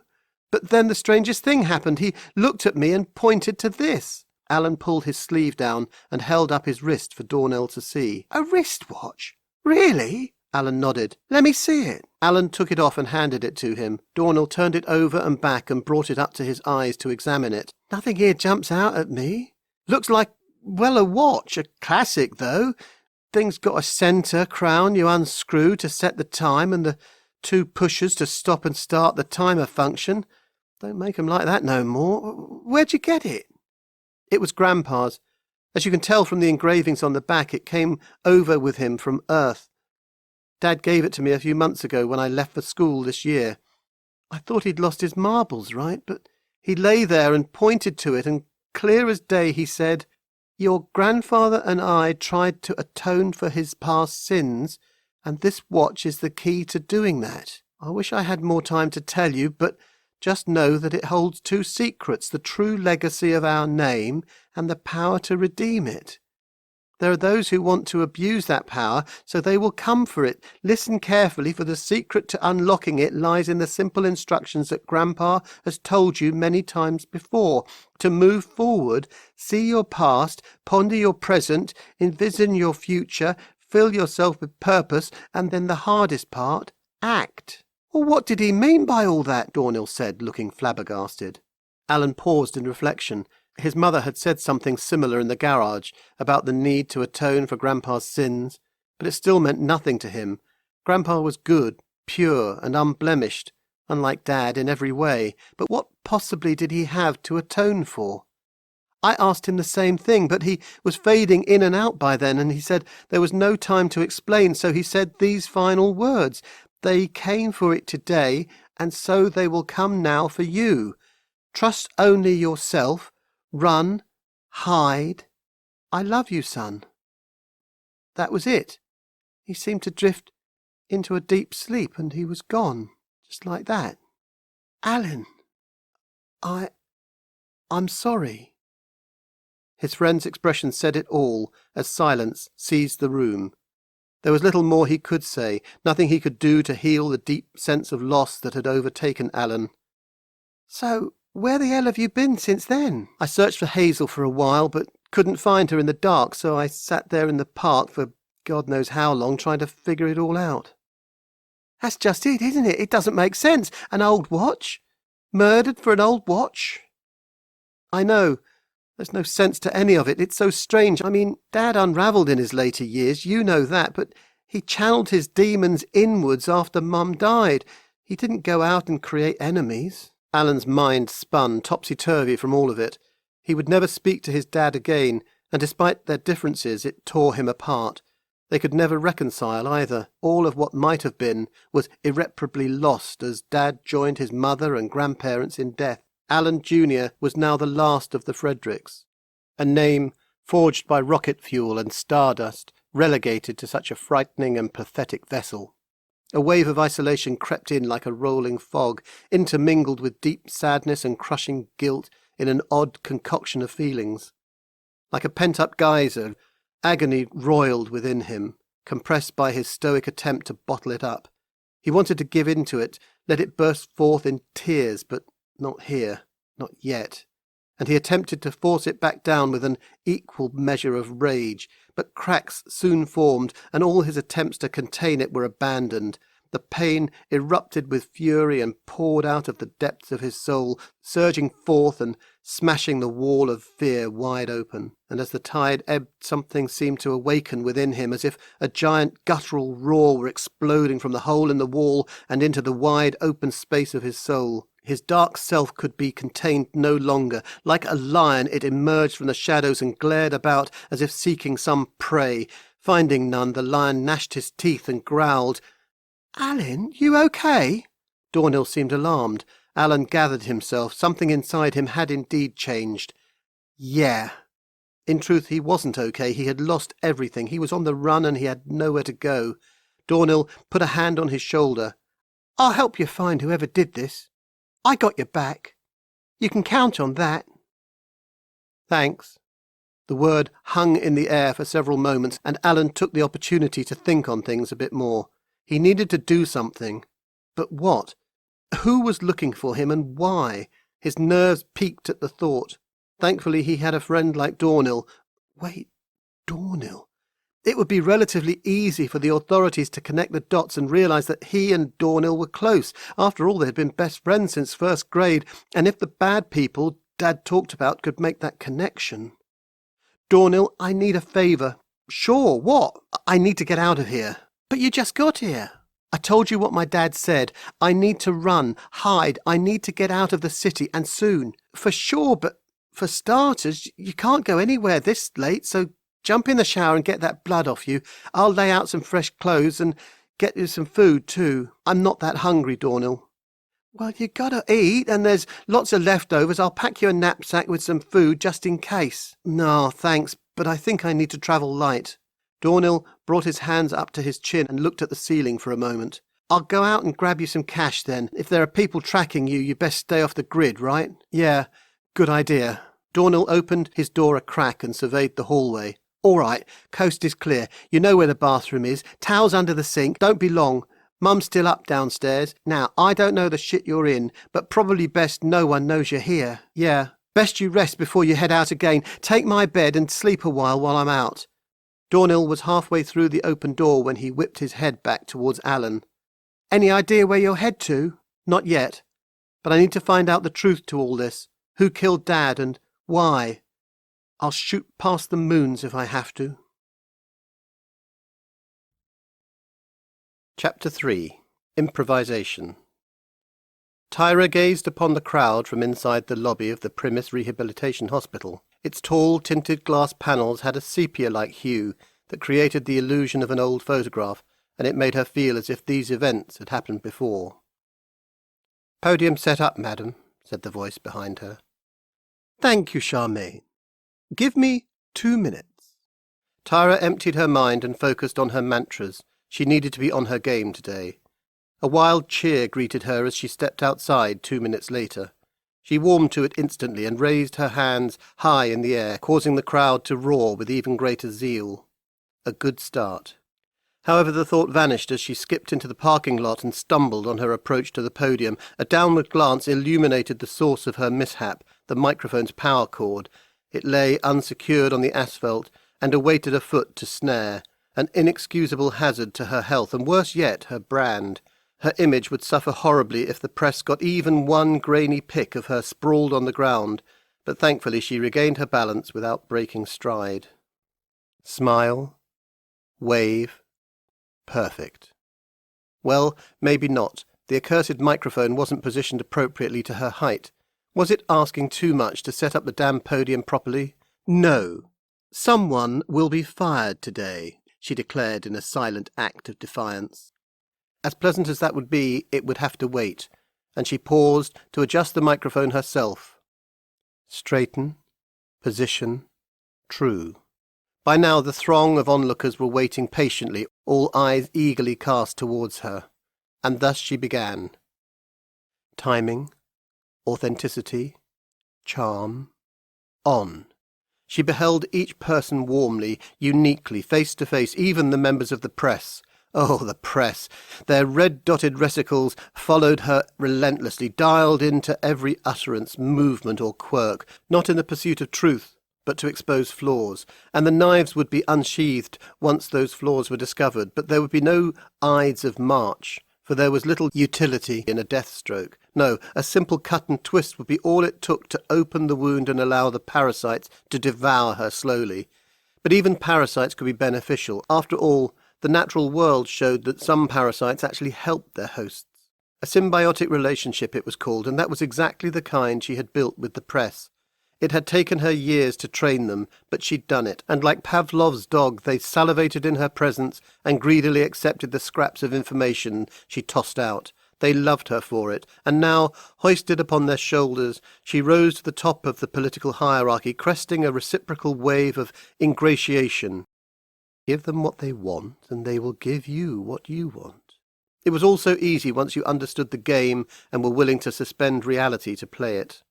Tyra rested a hand on her heart. My fellow Primisians, I stand before you, humbled by the greatness of our remarkable achievement.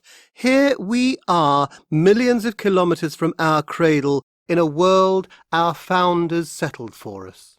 After many decades of hardship, we now stand on our own 2 feet. She removed her hand from her chest and pointed a finger at the ground beside her. The founders of Primus have bestowed their legacy upon us, and we, the inheritors, accept the duty it demands of us. But first, let us acknowledge their gift, the gift that made this possible. Rhythm, volume, control. She raised her hands and head up to the sky in an expression of grateful adoration. A gift freely given, like all gifts are.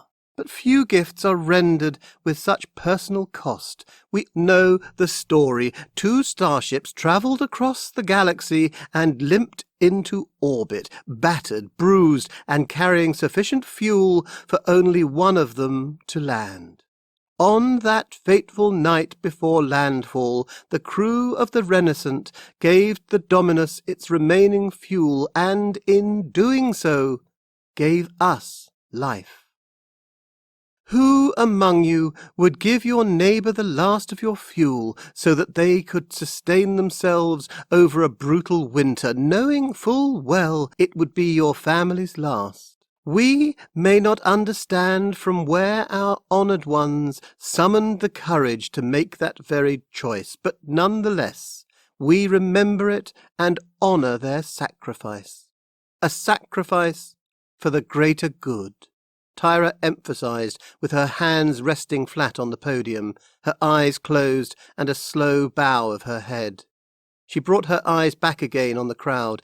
Since our founding, there have been those who have followed their example, like the brave men and women lying in the very hospital beds behind me, they who have given their backs, limbs, and minds to safeguard the very freedom we take for granted, some gave their lives so that we may live in the world that our founders desired for us and that our honoured ones bequeathed to us.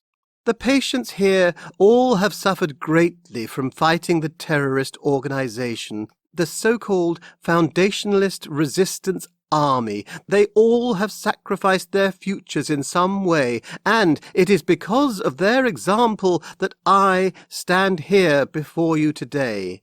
I will magnify their resolve through the lens of our government and focus it on burning out the ants that infest our good society and seek to destroy its roots. Recently, the FRA has sought to intimidate us by bringing their sordid message into the very centre of where we work, play, and live. However, like our founders, we do not intimidate easily, do we? Like them, we push back, and so I stand here and declare that we demand the FRA surrender or face the wrath of our might. Those who seek to tear down the fabric of our civilization will receive no quarter. To this end, the time has come to approve the proposed measures our government requires to eradicate the evil FRA. Congress can no longer sit idle, debating syntax and semantics from safe and comfortable seats. It is time for action. Reason, passion, fire. She reached them, armed with the weapons of eloquence forged through the years, and the symbols of civilization forged through many more. She deftly wove a narrative that connected them to their past, present, and future. It gave them an identity, and once they had adopted it, it was easy to manipulate them because it hearkened to something nobler, better than themselves, and they knew it. They knew it and loved it and would rather die than give it up. It was easy once you knew the playbook. In fact, she could still see the instant that she had succeeded in turning them. They went still, eyes and pupils widened, heads nodding with a slight turn to one side, and the most peculiar aspect of all was that they did so unconsciously, in unison, uncanny. Now it was time to hammer the nail home. Our founders sought to move the human race forward. They chose to go higher into the reaches of space and to do it together so that no person would be left behind. I ask you to do the same with me, to join me in this just war against terrorism. I ask for your votes. Through your votes, we will tell Congress that enough is enough, that our civilization will flourish and not expire from this planet. The crowd teetered on the brink of euphoria, strong, fortified, determined. She had them. A less skilled orator might have left the podium buoyed by their approval, but not Tyra Grant. No, she wasn't done yet. We will not be bullied, not be pushed, and not cower in the corner like some defeated cur. Despite our foes' resolve, ours is the greater. We will not stop, nor put our progressive plans on hold, even for a second. No, we will go forward, higher, and we will do so together. Tyra looked down at the podium and paused deliberately, as if to compose herself before she gazed upon the crowd. Today I announce the re-establishment of this planet's own interstellar exploration corps, whose purpose is to summon the best of our energies, to marshal our greatest strength, to challenge our minds, and to task our creativity, and ultimately to re-establish contact with our brothers and sisters on Earth. In just 2 months, the Dominus II will launch from Pune Milan spaceport and land on Secundus. For there we will gather the resources needed to build the rift gate that will take us home. The crowd exploded into a raucous roar, fists and voices raised. Each person had a strong connection to Earth. Like some evolutionary imperative, it pulled at them, made them feel a bit less than they were, and, like the shaded flower bent towards sunlight, they yearned for any notion that they could re-establish communication and perhaps even return one day. She had better go before the tide of adulation displaced her good sense. With a final nod and a raised fist, She exited through the crowd in her bodyguard's wake and leapt into the large black SUV that awaited her, all the while revelling in the cries of adoration that diminished only as the rear door slammed shut. Miss Grant, the usual Tuesday stop?" asked the driver. "Yes." A video call appeared on the small communications screen that adorned her driver's headrest. It was Zarina Dvorak, Chief Administrative Officer of the Exploration Program. "Dvorak, how go the launch plans?" "Governor, all goes well," she replied. Tyra almost rolled her eyes. With Dvorak, everything was great, excellent, or even stupendous at times. Well was decidedly a downgrade, so Tyra waited for the other shoe to drop. "The Dominus II's tests are completed, and we commenced engine burn-in first thing yesterday morning. Food stores are at 85% completion, a full week ahead of schedule, and—" "Cut it out, Zarina. What did you call for?" Tyra was careful not to cast it as a problem, lest she utterly burst Dvorak's bubble. She was good at her job for the most part, and it wouldn't serve Tyra's interests to demoralize her. "You see, it's the task force, ma'am. As you know, we've continually hit our recruitment targets." Tyra thought, "Yes, but you omitted the fact that you didn't hit your contingency targets, leaving yourself exposed if something unforeseen should occur." She suspected that was exactly what was coming. Dvorak continued, "However, something unforeseen has occurred." Tyra gritted her teeth. "The entire crew of Cawnpore Barracks has been quarantined." "Quarantined? A full barracks? What is the cause of this quarantine?" "The interstellar flu." "The IF? What do you mean, the IF? That was eradicated decades ago." "Well, yes, that was what we thought. There has been no recorded diagnosis of it since year 27, but here it is." "Are you sure?" "Positive. Our doctors have compared the DNA sequence from the archived strain to the active one. There is a 100% match." "And the other crew, in Carlo Barracks, how are they?" "They are all fine. They have been tested and monitored. Not one person has been affected." "How has this happened?" "We have found the source of the virus. It's the ship itself. The strain had lain dormant all these years.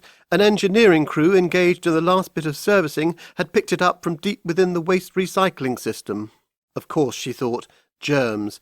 No single person or entity had halted the progression of human history more than germs. How ironic that they would show up just in time to thwart her own progression. The interstellar flu had been first encountered on the Dominus during the voyage from Earth, and had quickly spread to the Renaissance. The common influenza virus mutated in zero gravity and became a more virulent strain. The ship's enclosed spaces, stale and humid air, and numerous niches created the perfect environment for the virus to take root, and when placed within a population having a higher density than any city on Earth, created a killing zone. Cutting down swathes of settlers from every walk of life and profession, no group was safe. The young, the mature, the old, all paid their price. The fact that it lurked there, hidden for decades, was the truest testament to nature's authority over human endeavours. But despite this, she could not give in and let it alter her plans. She would have to improvise. "What is the current status, then, of the programme?" "The ship is being disinfected, and the process is expected to have no effect on its readiness for launch. What will have an effect, however, is the shortage of crew. Since we have 900 potential carriers of the virus, we will need to exclude them from service altogether." Her blood boiled. How had Dvorak not contained this in time? Control. Calm. Focus. It was useless to get angry. It never served any good purpose. No, she must think instead. "Could we staff the ship with those remaining?" "No, ma'am. The original designers engineered it in such a way as to require a large contingent to operate it. The devil makes work for idle hands, and so they ensured that everyone had productive work to do." 900 men and women out, just like that. It had taken over 6 months to recruit them, and the launch was to occur in just 2 months. And 1 month before the election. There was no time left to recruit replacements, and without them there would be no launch, and without the launch the vote was a toss-up. The polling was close, well within the statistical margins of error. and a successful lift-off all but guaranteed a tip of the balance in her favour. A delay could swing the momentum to her opponent, and that can't happen. There had to be a way forward, but whatever it was, she couldn't see it, and so she placed the onus back on Dvorak. "What is your plan?" she replied in a measured tone, devoid of urgency. "Well, our officer corps and navigation team remain at functional capacity. That's good news. So we simply need to fill up the maintenance and labour ranks for the most part, and we have a legal means of shoring these up quickly. Section 7.9.6 of the Constitution gives us the power to conscript. Of course, they could pull the crew from the citizen population. It would solve the problem quickly, yes, but she didn't have to consider it for long to realise it created another one. Conscription was unpopular and would roil the voting public. Compelling those to serve would almost guarantee 900 votes to her opponent. 900 would become 90,000 when the negative sentiment was magnified through their mothers, fathers, brothers, sisters, friends, colleagues, acquaintances, and more. It would be a disaster. She might as well hand the election to her rival. "Dvorak, we must delay the launch." "Yes, ma'am," Dvorak replied, her eyes dipping for a moment or two while the words sank in. "Wait!" An idea took hold of Tyra. She might have a way to reverse the current course and do so in a way that wouldn't cripple her chances. "Yes, ma'am?" Dvorak's eyes widened and sparkled with hope. "Proceed with the conscription. However, do not pull from the free citizenry. Instead, pull from the criminal elements. Empty the jails. First, anyone convicted of a violent crime, and, if you need any more bodies, offer reduced sentences for non-violent ones, or deals to those awaiting trial. Get those ranks filled, trained, and ready to ship out." "Ma'am, that's brilliant." It was the first time she had seen Dvorak stammer. "Right away." "Oh, and connect with Ms. Dufour. This might play well with the under-35 cohort. There's a rehabilitation angle here that might earn us votes. Have her test it on her focus groups before she rolls anything out." "Yes, ma'am." This is what leaders must do, thought Tyra. Find ways to move forward, and move forward she must. 25 minutes later, her motorcade of dark-coloured SUVs stopped in front of the entranceway to a large cemetery. Stepping through the gates, Tyra went up the herringbone bricked lane that crossed through the centre of the graveyard, her blank eyes no more noticing the blue sky, the songbirds, or the majestic trees than it did its denizens. She approached a grave near the back and signalled her bodyguards to give her some privacy. She stood before a marble stele. Its thick base supported a rectangular main stone, and a small, sculptured cherub sat peacefully on its peaked gable. She breathed deeply before reading the inscription for what must have been the 1,000th time. "Sacred to the memory of Caroline, wife of Robert Grant and mother to Tyra, who died on the 21st day of January 040, aged 53. Hark, a voice. It cries from heaven, happy in the Lord who die, happy they whom 'tis given from a world of grief to fly." "Hollow," she said under her breath, as the anger bubbled and rose from deep within. Clarity, righteousness, power. The unpleasant sensation almost enveloped her entirely before she interceded to diminish it. She cleared her mind and worked her mantras, and as the fury subsided she realized that both her jaw and fists were tightly clenched. She stared sharply at the grave as if her thoughts could penetrate it. "Foolish woman! Why had you done this?" She had posed this question many times, and each time the answer was the same. Nothing. Mother's life was an infuriating enigma, made no sense, didn't calculate, especially near the end.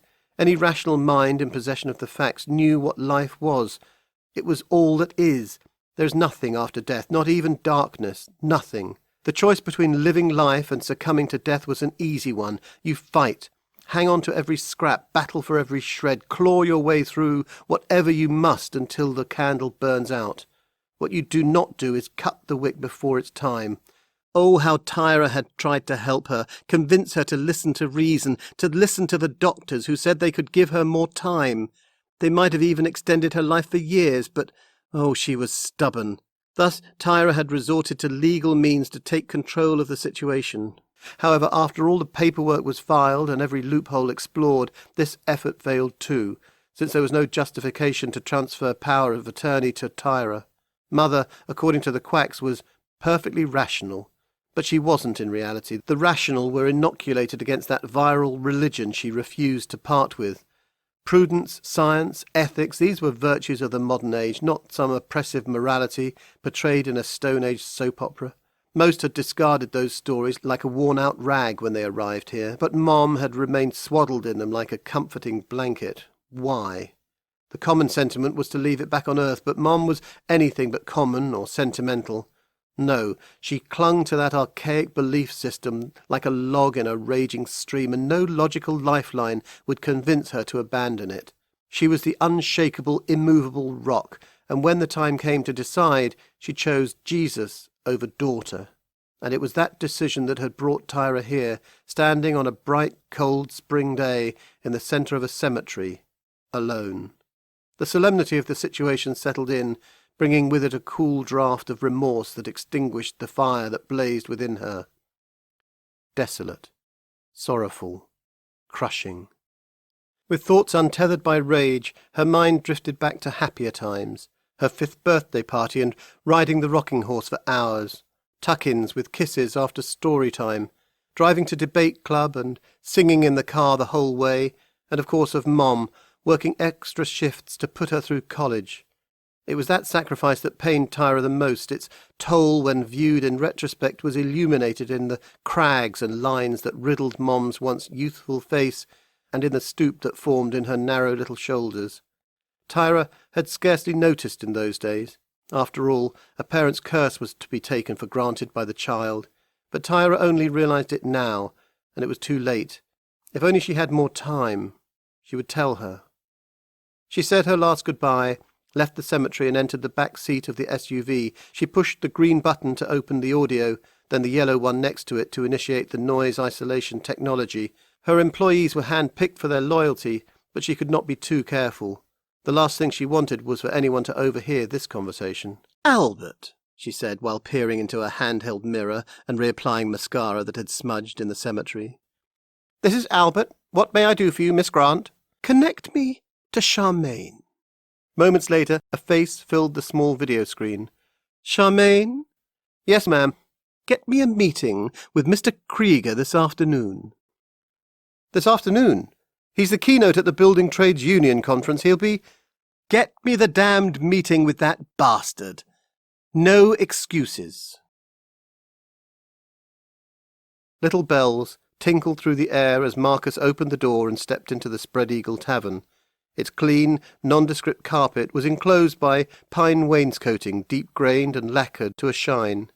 Gleaming brass beer taps lined the matching pine bar, each flanked by a wide and shiny handle. Like a peacock's feathered display, they projected their colours and flamboyant brand logos towards the door in the hopes that they would catch a mate. He sat down at the bar before them and nodded a greeting to Cyrus, who, true to form, awaited with drink in hand. A real pro, that one. "What do you think, Marcus? Rockets got a chance this year?" He stared up at the baseball game that played on the holovision behind the bar. "Bullpens. Much stronger with the pre-season trades. Doesn't hurt they picked up Dominiquez." The old bartender nodded in agreement and let it be. Marcus swigged his drink and zoned out as he watched the game. Some time later he checked his watch. It had been almost 2 hours since he arrived. Cyrus eyed him with concern. He rested a hand on a tap handle and placed a glass under it. "Switch it up, Marcus. Something lighter?" "No, thanks." Marcus rose from the stool and produced several bills from his pocket. He placed them on the bar. "That's too much," Cyrus said, a look of disgust marking his face. "Let me give you some back." "Nah. Tell you what, then. I'll take this newspaper home. I want to read about last night's bombing."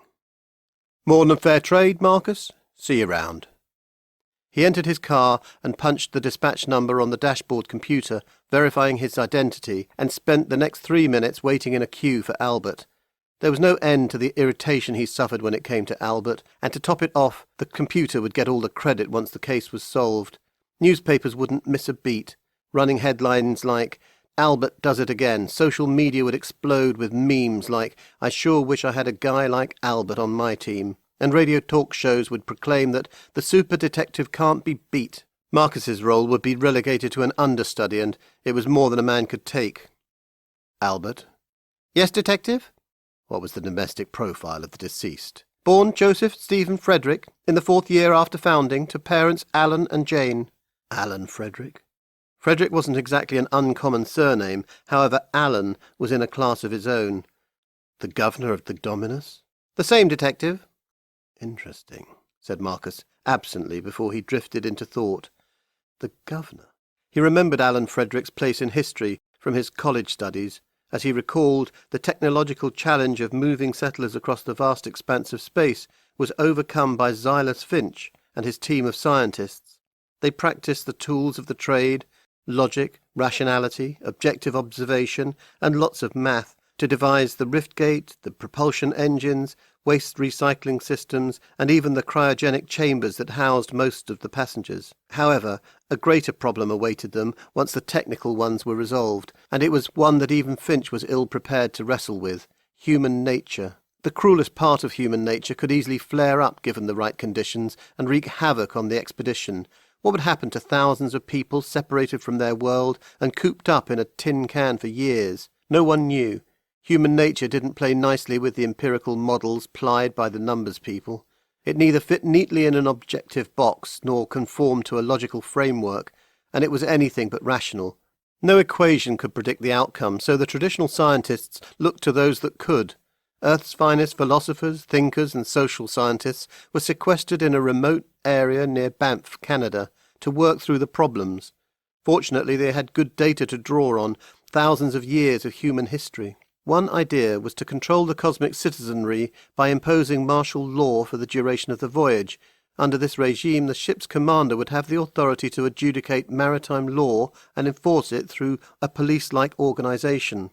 The greatest flaw, however, was that it would create two distinct classes of people, one that had the power to withhold resources and another that lacked the power to do anything about it. The potential for abuse by the commander and his armed coterie was akin to packing gunpowder into a most precious keg. A single match applied to a very short fuse would spell disaster. Another idea was to provision a constitutional government of the sort that had backstopped Western societies for centuries.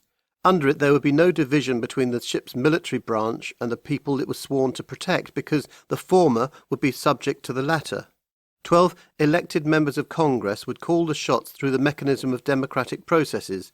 A 13th would be elected by the 12 to act as the governor in order to serve two roles, to be the council's spokesperson and to cast the tie-breaking vote in circumstances where the democratic process was insufficient to work out their differences. Alan Frederick was the 13th vote. Curiosity piqued, Marcus said, "What did you find from the protected sources?" "Detective, your search warrant for the protected sources was denied." Marcus frowned into the dashboard console. What was this damn computer for? Umpteen millions of dollars for what exactly? Honk! Marcus snapped his attention back to the road. In the time it took to glower at the dashboard screen, he had drifted into another lane and almost into a cargo truck. He righted the car and stared back at the computer momentarily in order to make his point. "What do you mean my warrant was denied, Albert?" "The 12 protected sources were deemed not to have any practical application to the case." "What?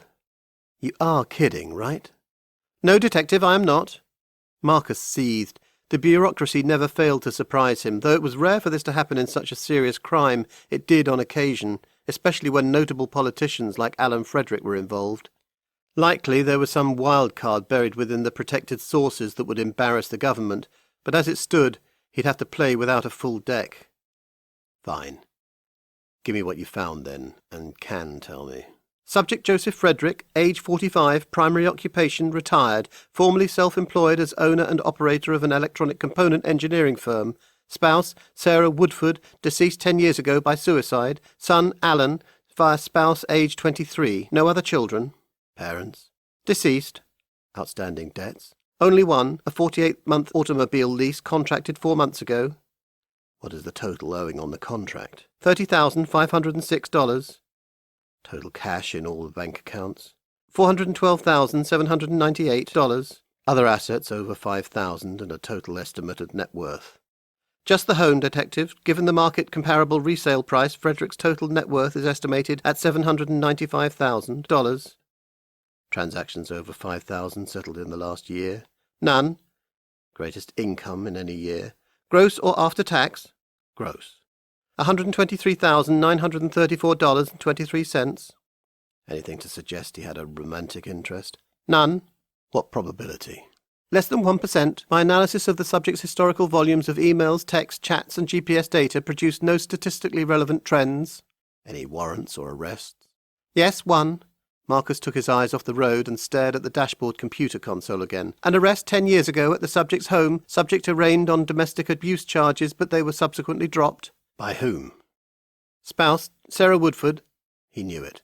It was common. What wasn't was the dearth of information relating to the murder. Marcus sighed and focused his eyes back on the road. It didn't make much sense. Guy was the son of a father who was practically Primisian royalty, though judging from his home, modest financial status and marriage, he led a quiet, perhaps even humble life outside the spotlight. Sure, he hit his wife. Marcus hated arseholes who did. It was wrong to be sure, but he had seen enough of these cowardly pricks to know that it didn't necessarily amount to anything more nefarious than an insecure SOB who took his life's frustration out on someone who couldn't fight back. Marcus sighed. There was no reason to suggest this jigsaw puzzle would assemble into anything more than a burglary, but something about it was wrong. What was it? Has the DNA test been processed, on the bloodstains found on the handkerchief?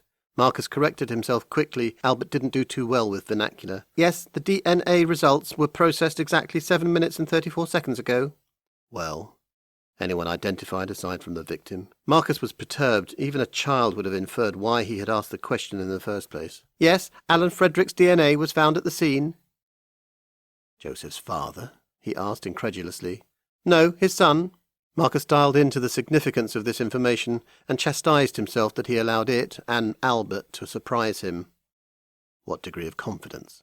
100%. Blood tests are completely matched over all Y chromosome and mitochondrial markers. This was it. He had to find the boy. Albert, run process predictive behavioral algorithm number 7. 14 sources have been obtained relating to the current whereabouts of Alan Frederick of 31 Oak Park Avenue. Of these, 3 are protected sources and will require... Protective sources out of scope, Marcus replied, cutting off Albert in mid-sentence. Thank you. Search has now been initiated. Results will be transferred in an estimated time of 29 seconds. 29 seconds later, analysis indicates no social media usage, no communications media, and or GPS travel was undertaken by Alan Frederick Jr. in the last 26 hours. That's it. He's on the run or hiding. Marcus needed to find out where. Who might Alan Jr. seek out if he was in trouble? He said, carefully crafting the sentence to ensure Albert understood.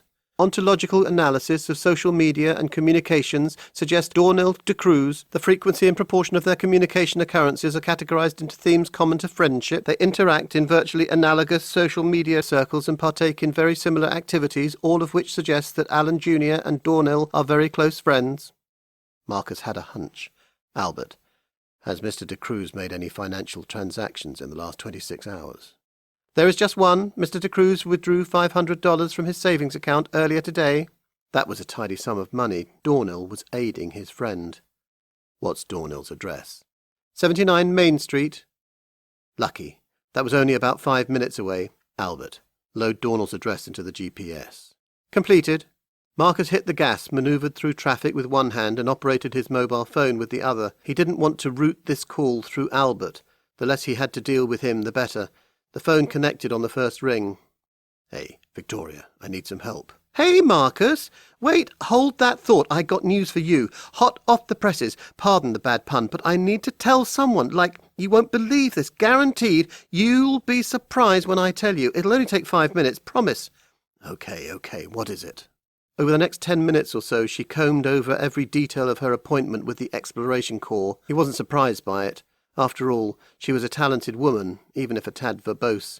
And after congratulating her, said, Victoria, I'm timing out here and I've got some business to take care of that can't wait, so real quick then, there's something I need you to do. Sure, what do you need? I'm in pursuit of a suspect. Surname is Frederick. That sound familiar?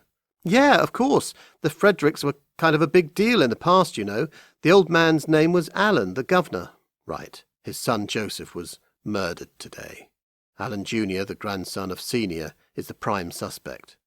Wow! Well, how can I help?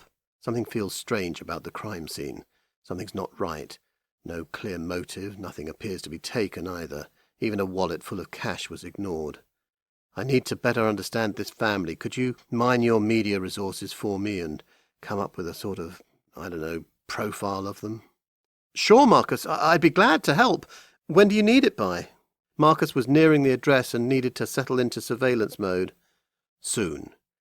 Listen, I gotta go. He hung up just after he heard Victoria asking, "Hey, Marcus, did you find me the scoop about the sign?"